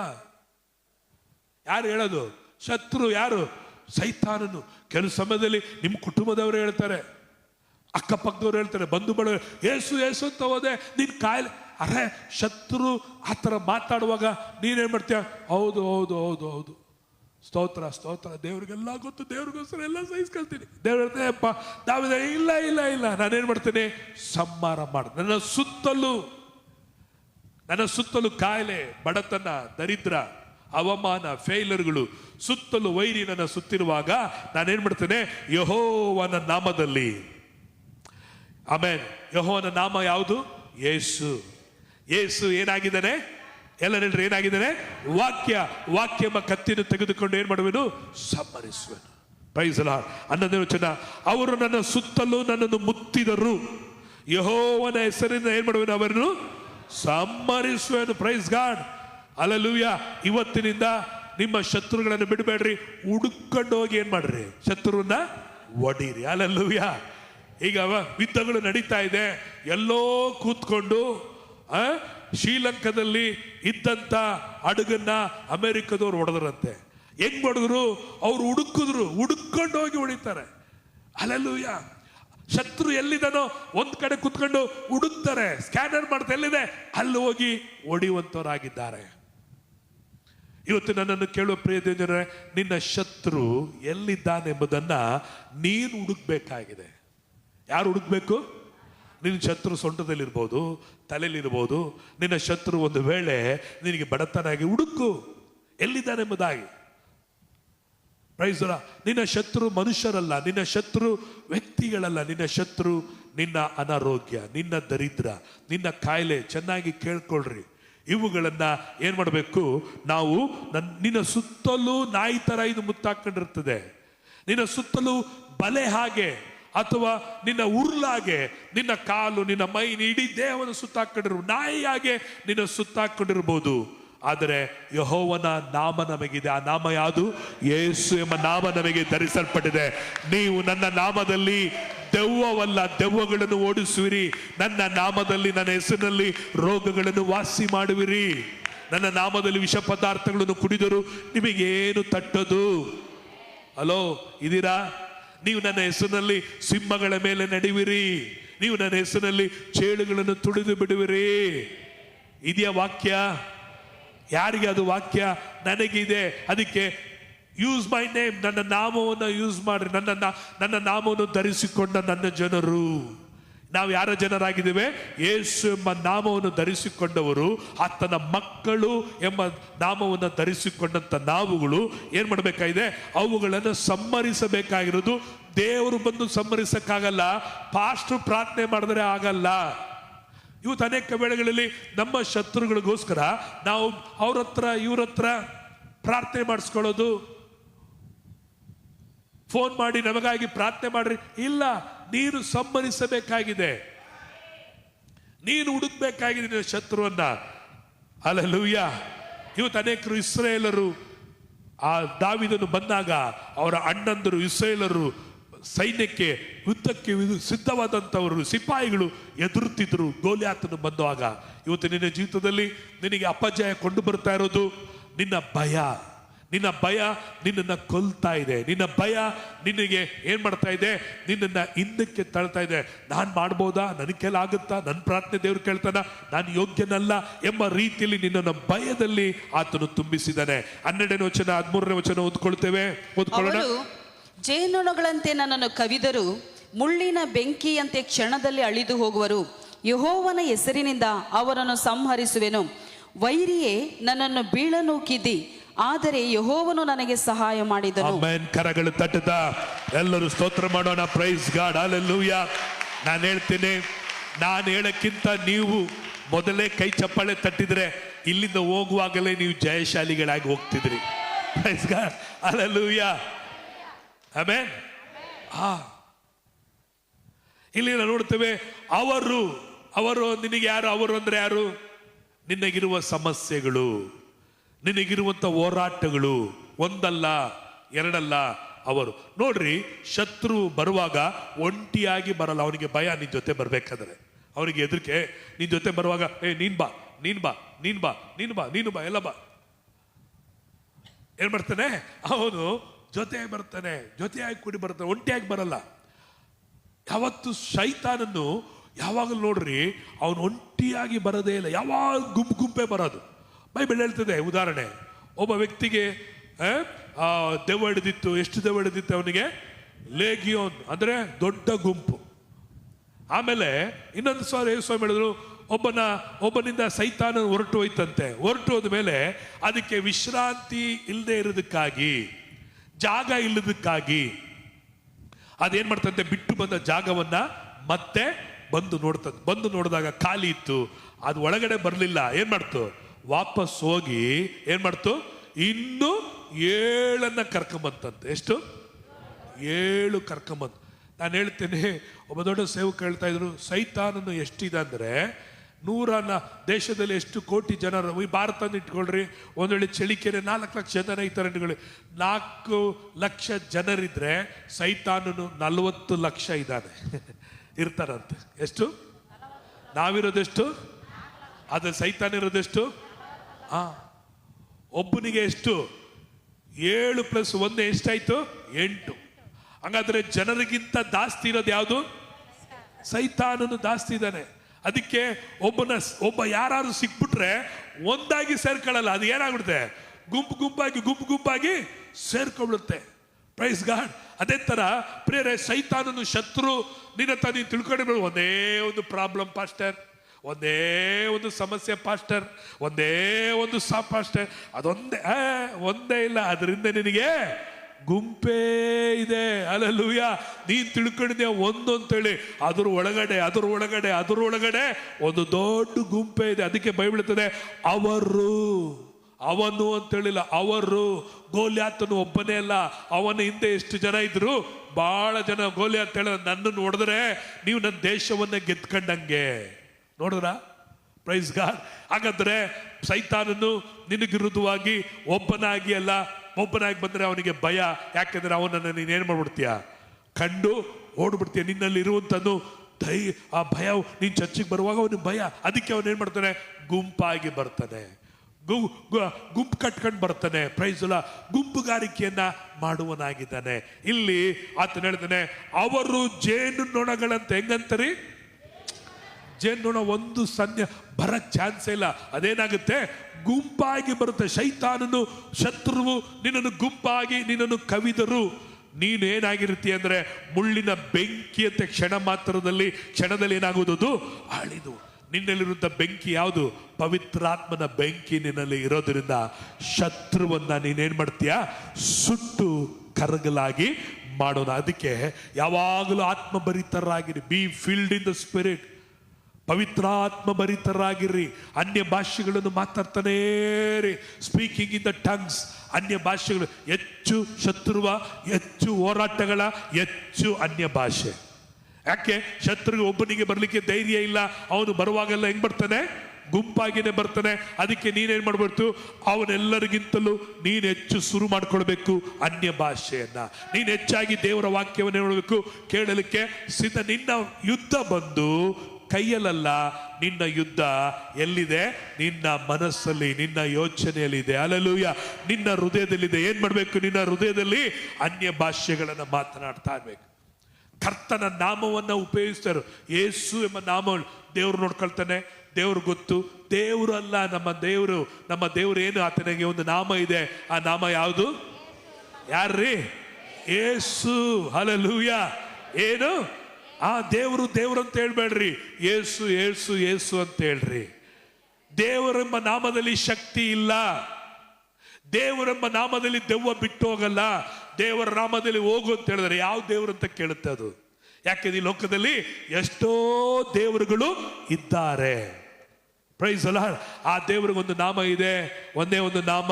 ಆ ನಾಮ ಎಂಬುದು ಯೇಸು. ಈ ಪ್ರಪಂಚದ ದೇವರೊಬ್ಬನಿದ್ದಾನೆ. ದೇವರುಗಳನ್ನು ಹೇಳ್ಕೊಳ್ಳೋರು ಅನೇಕರುಗಳು ಇದ್ದಾರೆ. ಆ ದೇವರುಗಳ ಹೆಸರಿನಲ್ಲಿ ಶತ್ರು ಓಡುವುದಿಲ್ಲ. ಯೇಸು ಎಂಬ ನಾಮದಲ್ಲಿ ಮಾತ್ರವೇ ಶತ್ರು ಓಡುತ್ತಾನೆ. ಹಲ್ಲೆಲೂಯಾ. ಅದಕ್ಕೆ 12ನೇ ವಚನ ನೋಡಬೇಕಾದ್ರೆ, ಅವರು ಜೇನು ನೊಣಗಳಂತೆ ನನ್ನನ್ನು ಕವಿದರು, ಮುಳ್ಳಿನ ಬೆಂಕಿಯಂತೆ ಕ್ಷಣದಲ್ಲಿ ಅಳಿದು ಹೋಗುವರು. ಯೆಹೋವನ ಹೆಸರಿನಿಂದ, in the name of Jesus, ನಾನು ಅವರನ್ನು ಏನ್ ಮಾಡುವೆನು? ಸಂಹರಿಸುವೆನು. Praise God. ಹಲ್ಲೆಲೂಯಾ. ತಿರುಗಿ ಈ 118ನೇ ಕೀರ್ತನೆಯಲ್ಲಿ ಯೆಹೋವನ ಹೆಸರು I am that I am ಇರುವಾತನು, ಇದ್ದೇನೆ ಎಂಬುದಾಗಿ ಹೇಳಿದಾತನು ಹೇಳಿದ, ಇಗೋ ನಾನು ಇದ್ದೇನೆ, ನಾನೇ ಮಾರ್ಗ, ನಾನೇ ಸತ್ಯ, ನಾನೇ ಜೀವ. ಹಲ್ಲೆಲೂಯಾ. ಆದುದರಿಂದ ನನ್ನನ್ನು ಕೇಳುವ ಪ್ರಿಯಜನರೇ, ಯೆಹೋವನ ನಾಮ ಅದು ಯಾವ ನಾಮ? ಯೇಸು. ಎಲ್ಲರೂ ಯಾವ ನಾಮ? ಹಾಗಾದರೆ ಯೇಸು ಎಂಬ ನಾಮದಲ್ಲಿ ನಿನಗಿರುವ ಶತ್ರುಗಳನ್ನ ನಾನು ಏನ್ ಮಾಡುವೆನು? ಸಂಹರಿಸುವೆನು. 13ನೇ ವಚನವನ್ನು ಓದಿಕೊಳ್ತೇವೆ. ವೈರಿಯೇ ನನ್ನನ್ನು ಬಿಳನೂಕಿದಿ, ಆದರೆ ನನ್ನನ್ನು ಏನ್ ಮಾಡಕ್ಕಾಗಲಿಲ್ಲ, ಇನ್ನು ನಾಶ ಮಾಡಕ್ಕೆ ಆಗ್ಲಿಲ್ಲ. ಅನೇಕ ವೇಳೆಗಳಲ್ಲಿ ಸೈತಾನನು ನಮ್ಮನ್ನ ಬೀಳಿಸುವನಾಗಿರ್ತಾನೆ. ದೇವರ ವಾಕ್ಯ, ನಾನು 7 ಸಾರಿ ಬಿದ್ದರು ನಾನೇನ್ ಮಾಡೋನು ಮತ್ತೆ ಎದ್ದೆ. ನೀತಿವಂತನು 7 ಸಾರಿ ಬಿದ್ದರು ಅವನೇನ್ ಮಾಡ್ತಾನಂತೆ ಮತ್ತೆ ಎದ್ದ. ಸೈತಾನನು ನಿನ್ನನ್ನ ಬೀಳಬೇಕೆಂಬುದಾಗಿ ನೂಗ್ತಾ ಇರ್ತಾನೆ. ಬಡತನದಲ್ಲಿ, ಸಾಲದಲ್ಲಿ, ರೋಗದಲ್ಲಿ, ಫೇಲ್ಯೂರ್ಗಳಲ್ಲಿ, ಡಿಸ್ಕರೇಜ್ ಅಲ್ಲಿ, ಜನರ ಮಾತುಗಳಿಂದ, ಚಾಡಿ ಮಾತುಗಳಿಂದ, ಸುಳ್ಳು ನಿಮ್ಮ ಮೇಲೆ ತಪ್ಪಾಗಿ ಹೊರಸುವುದರಿಂದ ನಿಮ್ಮ ಮನಸ್ಸನ್ನ ಮಣ್ಣೊಂದಿಗೆ ಮಣ್ಣಾಗಿ ಬಿದ್ದೋಗ್ಬಿಡ್ಬೇಕು. ಯಾಕೆ ಅಪ್ಪ ಜೀವನ ಎಂಬುದಾಗಿ. ಆದರೆ ಕರ್ತನು ಬೈಬಲದಲ್ಲಿ, ವೈರೇ ನನ್ನನ್ನು ಬಿಳನೂಕಿದಿ, ಆದರೆ ಯೆಹೋವನು ನನಗೆ ಏನ್ ಮಾಡಿದನು? ನನಗೆ ಸಹಾಯವನ್ನು ಮಾಡಿದನು. Hallelujah, praise God. ಅನೇಕ ವೇಳೆ ನಿನ್ನ ಜೀವಿತ ಮುಗಿದೋಯ್ತು, ಇನ್ಮೇಲೆ ಈತ ಎದ್ದೇಳಲ್ಲ, ಇನ್ಮುಂದೆ ಇವನು ಉದ್ಧಾರ ಆಗಲ್ಲ, ಮುಗಿದೋಯ್ತು, ಈ ಸಾಲದಲ್ಲಿ ತಲೆ ಎತ್ತಲ್ಲ, ಈ ರೋಗದಲ್ಲಿ ಮತ್ತೆ ಬದುಕಿ ಬರಲ್ಲ ಅಂತ ನಿನ್ನನ್ನು ನೂಕಿರ್ಬೋದು, ಆಸ್ಪತ್ರೆಯಲ್ಲಿ ಗುಂಡಿಲಿ ಬಿಡಿಸಿರ್ಬೋದು.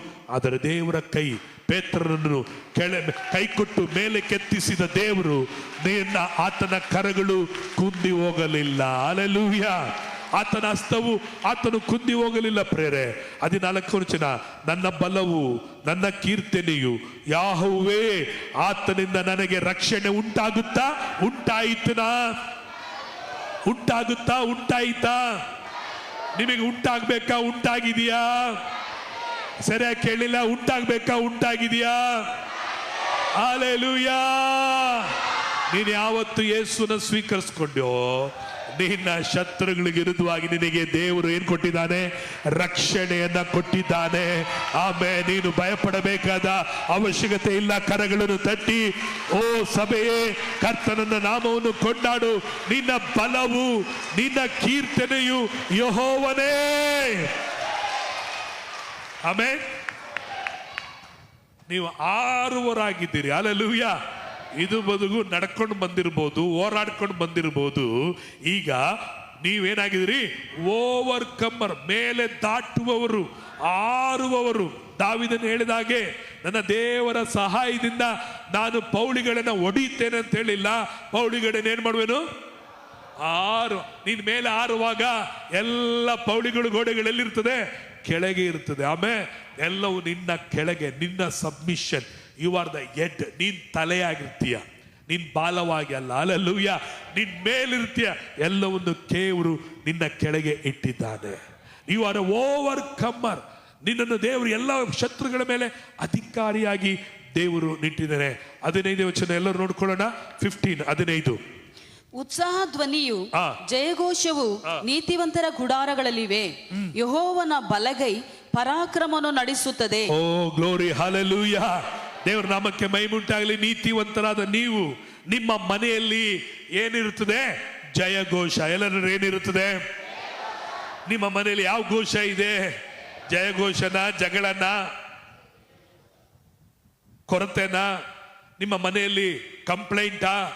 ನಿನ್ನಿಂದ ನೀನ್ ಮಾಡಿದ್ದು, ನಿನಗಿಂದ ನಾನು ಅನುಭವಿಸ್ತಾ ಇದ್ದೇನೆ, ನಿನ್ನ ಯಾಕಾದ್ರೂ ಕಟ್ಕೊಂಡು, ಅದನ್ನೆಲ್ಲ ಸ್ಟಾಪ್ ಮಾಡ್ರಿ. ಇನ್ನು ಮುಂದೆ ನಿಮ್ಮ ಮನೇಲಿ ಏನಿರ್ಲಿ? ಜಯ ಕೊಟ್ಟ ದೇವರಿಗೆ ಕೋಟಿ ಕೋಟಿ ಸ್ತೋತ್ರ. ಜಯ ಕೊಡುವ ದೇವರಿಗಲ್ಲ, ಜಯ ಕೊಟ್ಟ ದೇವರಿಗೆ ಸ್ತೋತ್ರ ಸ್ತೋತ್ರ ಎಂದು ಆಡುವೆನು. ರಾಜ ನಿನ್ನ ಮನಸಾರೆ ಸ್ತುತಿಸುವೆ ದೇವ. ರಕ್ತ ಜಯ, ಯೇಸುವಿನ ರಕ್ತದಿಂದ ನನಗೆ ಜಯಘೋಷ ಎದ್ದೇಳಲಿ. ಗುಣಗುಟ್ಟುದನ್ನ ನಿಲ್ಲಿಸು, ಚಾಡಿ ಎಳ್ಕೊಳ್ಳೋದನ್ನ ನಿಲ್ಲಿಸು, ಹೆಂಡತಿಗೆ ವಿರುದ್ಧವಾಗಿ ಗಂಡನಿಗೆ ಜಗಳ ಆಡೋದನ್ನು ನಿಲ್ಲಿಸ್ರಿ. ಮನೆಯಲ್ಲಿ ಸ್ತೋತ್ರದ ಧ್ವನಿ ಎದ್ದೇಳಲಿ. ಬೈಬಲ್ ಹೇಳ್ತದೆ, ಉತ್ಸಾಹ ಧ್ವನಿಯು ಜಯಘೋಷವು ನೀತಿವಂತನ ಗೂಡಾರಗಳಲ್ಲಿ ಅವೇ ಯೆಹೋವನ ಬಲಗೈ ಪರಾಕ್ರಮವನ್ನ ನಡೆಸುತ್ತದೆ. ಯೆಹೋವನ ಬಲಗೈ ಯಾವುದು? ಆತನ ವಾಕ್ಯವೇ ಬಲಗೈ. ಯೇಸು ಎಂಬ ನಾಮವು ಏನಾಗಿದೆ? ಬಲಗೈ ಆಗಿದೆ. ಆತನ ನಾಮವು ನಿನ್ನ ಜೀವಿತದಲ್ಲಿ ಬಲವಾದ ಕಾರ್ಯವನ್ನ, ಪರಾಕ್ರಮವಾದ ಕಾರ್ಯವನ್ನ ನಡೆಸುವಂತದಾಗಿರ್ತದೆ. ಪ್ರೇರೆ ಪ್ರೈಸ್ ದಿ ಲಾರ್ಡ್, ಹಲ್ಲೆಲೂಯಾ. ಕಡೆದಾಗಿ ಒಂದು ವಚನವನ್ನು ಓದಿಕೊಳ್ಳೋಣ. ಕೊಲೊಸ್ಸೆದವರ ಪತ್ರಿಕೆ 2ನೇ ಅಧ್ಯಾಯ 15ನೇ ವಚನವನ್ನ ಓದಿಕೊಳ್ಳೋಣ. ಕೊಲೊಸ್ಸೆದವರಿಗೆ 2:15 ಓದಿಕೊಳ್ಳ್ರಿ. ಆತನು ದೊರೆತನಗಳನ್ನು ಅಧಿಕಾರಗಳನ್ನು ನಿರಾಯುಧರನ್ನಾಗಿ ಮಾಡಿ ಜಯೋತ್ಸವ ಮಾಡುತ್ತಾನೋ ಎಂಬಂತೆ ಶಿಲುಬೆಯ ಮೇಲೆ ಅವುಗಳನ್ನು ಜಯಿಸಲ್ಪಟ್ಟವನಾಗಿ ಮೆರೆಸುತ್ತಾ ತೋರಿಸಿದನು. ಎಲ್ಲರೂ ಕೇಳಬೇಕು. ಇಲ್ಲಿ ಬೈಬಲ್ ಆತನಂದ್ರೆ ಯಾರು? ಯೇಸುವು ಏನ್ ಮಾಡದಂತೆ? ಎಲ್ಲಾ ದೊರೆತನಗಳನ್ನು, ಅಧಿಕಾರಗಳನ್ನು ಗಮನಿಸ್ರಿ. ದೊರೆತನ ನಿನ್ನ ಜೀವನದಲ್ಲಿ ನಿನ್ನ ಮೇಲೆ ಯಾವುದು ದೊರೆತನ ಮಾಡ್ತಿತ್ತೋ, ಯಾವುದು ಇವತ್ತು ದೊರೆತನ ಮಾಡ್ತಾ ಇದೆಯೋ, ಯಾವುದು ನಿನ್ನ ಮೇಲೆ ಅಧಿಕಾರ ಉಳ್ಳದಾಗಿದೆಯೋ, ಯಾವುದಕ್ಕೆ ನೀನು ದಾಸನಾಗಿದೆಯೋ, ಯಾವುದಕ್ಕೆ ನೀನು ಕಟ್ಟಲ್ಪಟ್ಟಿದ್ದೀಯೋ, ಯಾವುದಕ್ಕೆ ನೀನು ಗುಲಾಮನಾಗಿದ್ದೀಯೋ. ಎಲ್ಲರೂ ಕೇಳ್ರಿ. ಭಯ ನಿನಗೆ ಒಂದು ವೇಳೆ ಅಧಿಕಾರಿಯಾಗಿರ್ಬೋದು. ಭಯ ನಿನ್ನನ್ನು ದೊರೆತನ ಮಾಡ್ತಾ ಇರಬಹುದು. ರೋಗ ನಿನ್ನ ದೊರೆತನ ಮಾಡ್ತಾ ಇರಬಹುದು. ದರಿದ್ರ ನಿನ್ನನ್ನು ದೊರೆತನ ಮಾಡ್ತಾ ಇರಬಹುದು. ಬಡತನ ನಿನ್ನನ್ನು ದೊರೆತನ ಮಾಡಿ ಏನ್ ಮಾಡಿದ್ರು ನನ್ನ ತಲೆ ಎತ್ತಕ್ಕಾಗ್ತಾ ಇಲ್ಲ, ಹೆಂಗ್ ಮಾಡಿದ್ರು ಸಾಲ ತೀರ್ತಾ ಇಲ್ಲ, ಇನ್ನು ಸಾಲ ತೀರ್ಸಕ್ಕೆ ಇನ್ನೊಂದು ಸಾಲ, ಇನ್ನೊಂದು ತೋರಿಸೋಕೆ ಇನ್ನೊಂದು ಸಾಲ. ನನ್ನ ಜೀವನದಲ್ಲಿ ಇವುಗಳು ನನ್ನನ್ನು ದೊರೆತನ ಮಾಡ್ತಾ ಇದೆ ಪಾಸ್ಟರ್. ಬೈಬಲ್ ಹೇಳುತ್ತದೆ, ಎಲ್ಲಾ ದೊರೆತನಗಳನ್ನು, ಎಲ್ಲಾ ಅಧಿಕಾರಗಳನ್ನು ಯೇಸು ಏನ್ ಮಾಡದಂತೆ? ನಿರಾಯುಧಗಳನ್ನಾಗಿ ಮಾಡಿದನು. ನಿರಾಯುಧಗಳಂದ್ರೆ ಅರ್ಥ ಏನಂದ್ರೆ, ಆಯುಧ ಇದೆ, ಆಯುಧದಲ್ಲಿ ಏನಿಲ್ಲ, ಅದರಲ್ಲಿ ಶಕ್ತಿ ಇಲ್ಲ. ಬಾಂಬ್ ಇದೆ, ಬಾಂಬು ಏನಾಗಿದೆ? ಟುಸ್ ಆಗಿದೆ. ಏನಾಗಿದೆ? ಟುಸ್ಸಾದ ಬಾಂಬು. ಆ ಬಾಂಬಲ್ಲಿ ಶಕ್ತಿ ಇಲ್ಲ. ಸಿಂಹದಂತೆ ಸೈತಾನನು ಗರ್ಜಿಸುವನಾಗಿದ್ದಾನೆ. ಆತನ ಏನ್ ಮಾಡ್ತಾನಂತೆ? ಯಾರನ್ನು ನುಂಗಲಿ. ಸಿಂಹ ನುಂಗುತ್ತಾ ಕಚ್ಚುತ್ತಾ? ಹೇಳ್ರಿ, ಸಿಂಹ ಕಚ್ಚುತ್ತಾ ನುಂಗುತ್ತಾ? ಯಾರ ಕೇಳಿಲ್ಲ? ಆದ್ರೆ ಬೈಬಲ್ ಏನ್ ಹೇಳುತ್ತೆ? ನುಂಗುತ್ತೆ. ಯಾಕೆ ನುಂಗುತ್ತೆ? ಅದಕ್ಕೆ ಏನಿಲ್ಲ, ಪವರ್ ಇಲ್ಲ, ಅದಕ್ಕೇನಿಲ್ಲ, ಹಲ್ಲು ಇಲ್ಲ. ಹಲ್ಲಿಲ್ಲದಕ್ಕಾಗಿ ಕೆಲವರಿಗೆ ಹಲ್ಲು ಬಿದ್ದೋದಾಗ ಮಟನ್ ಮೇಲೆ ಆಸೆ ಇರ್ತದೆ. ಅದಕ್ಕೆ ಅವ್ರಿಗೆ ಏನ್ ಮಾಡ್ತಾರೆ? ಮಟನ್ನ ಜಜ್ಜಿ ಕೊಡ್ತಾರೆ. ಬಾಯಿಗೆ ಸ್ವಲ್ಪ ತಿಟ್ಕೊಂಡು ಗುಳಕ್ಕಂತ ನುಂಗ್ಬಿಡ್ತಾರೆ. ಅರ್ಥ ಆಯ್ತಾ?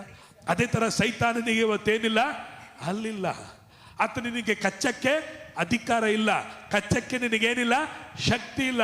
ಹಲ್ಲು ಇಲ್ಲದಂತ ಸಿಂಹ ಬುಡ್ಡ, ಆತನು ಮುದುಕವಾಗಿದ್ದಾನೆ. ಅಲ್ಲನ್ನ ದೇವರು ಒಡೆದು ಶಿಲುಬೆಯಲ್ಲಿ ಜಜ್ಜಿ ಅವನ ತಲೆಯನ್ನ ಏನ್ ಮಾಡಿದ? ಅಲ್ಲು ಅವಾಗ ಏನಾಯ್ತು? ಮುರಿದೋಯ್ತು. ಅದಕ್ಕೆ ಯಾರನ್ನ ನುಂಗುಲಿ ಅಂತ ಹೇಳ್ತಾ ಇದ್ದ, ತಿರುಗ್ತಾ ಇದ್ದಾರೆ ಅಷ್ಟೇ. ಸಿಂಹ ಅಲ್ಲ, ಸಿಂಹದ ಪಾದಿಯಲ್ಲಿ. ನಾಯಿಗೆ ಸಿಂಹದ ತಲೆ ಕುಂಡ್ರಿಸ್ಬಿಟ್ರೆ ಸಿಂಹ ತರನೇ ಸಿಂಹ ತರನೇ ಇರ್ತದೆ. ಅದು ಸಿಂಹ ಅಲ್ಲ, ಸಿಂಹದೋ ಪಾದಿಯಲ್ಲಿ. ಸೈತಾನ ಸಿಂಹ ಅಲ್ಲ, ಸಿಂಹದ ಪಾದಿಯಲ್ಲಿ. ಸೈತಾನನಿಗೆ ಕಚ್ಚಲ್ಲ, ನುಂಗಕ್ಕೆ ಬರ್ತಾನೆ ಅಷ್ಟೇ. ಅದಕ್ಕಾಗಿ ಪ್ರೇರೆ, ಅವನ ದೊರೆತನಗಳನ್ನ, ಅಧಿಕಾರಗಳನ್ನ ಯೇಸು ಶಿಲುಬೆಯಲ್ಲಿ ಕಾಲಿನಲ್ಲಿ ಜಜ್ಜಿ ಹಾಕಿ ನಿರಾಯುಧಗಳನ್ನು ಮಾಡಿ ಜಯಸ್ತವನು ಮಾಡುತ್ತಾನೋ ಎಂಬಂತೆ ಶಿಲುಬೆಯ ಮೇಲೆ ಅವುಗಳನ್ನು ಜಯಿಸಲ್ಪಟ್ಟವನಾಗಿ ಮೆರೆಸುತ್ತಾ ತೋರಿಸಿದನು. ಹಲ್ಲೆಲೂಯಾ.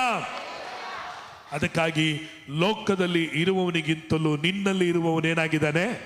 ಹೆಚ್ಚಿನವನಾಗಿದ್ದಾನೆ. ಆಮೇಲೆ ಸೊ ಇವತ್ತು ನಾವು 24ರಲ್ಲಿ ಏನಂತ ನೋಡಿದ್ವಿ? ನಾವು ಆರುವವರು, ಮೇಲ್ಗೊಳ್ಳುವವರು, ನಾವು ಸಮಸ್ಯೆಗಳನ್ನ ದಾಟುವವರು. Praise the Lord, hallelujah. ಸಂಹಾರ ದೂತನು ಐಗುಪ್ತ ದೇಶದಲ್ಲಿ ಐಗುಪ್ತದವರ ಮನೆ ಒಳಗಡೆ ಹೋಗಿ ಚೊಚ್ಚಲ ಮಕ್ಕಳನ್ನ, ಚೊಚ್ಚಲು ಪಶು ಪ್ರಾಣಿಗಳನ್ನ ಸಂಹಾರ ಮಾಡ್ದ.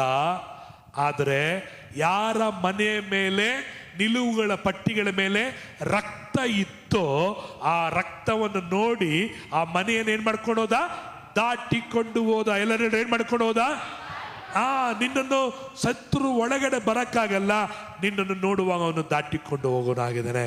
ನೀನು ಶತ್ರುನ ಕಾರ್ಯಗಳನ್ನ ನೋಡಿ ಎದುರಬೇಕಾಗಿಲ್ಲ, ನೀನು ಅವುಗಳನ್ನ ದಾಟುವನಾಗಿದ್ಯಾ, ಆರುವವನಾಗಿದ್ಯಾ, ಮೇಲ್ಗೊಳ್ಳುವನಾಗಿದ್ಯಾ, ನೀನು ಪೂರ್ಣ ಜಯಶಾಲಿ ಆಗಿದ್ಯಾ.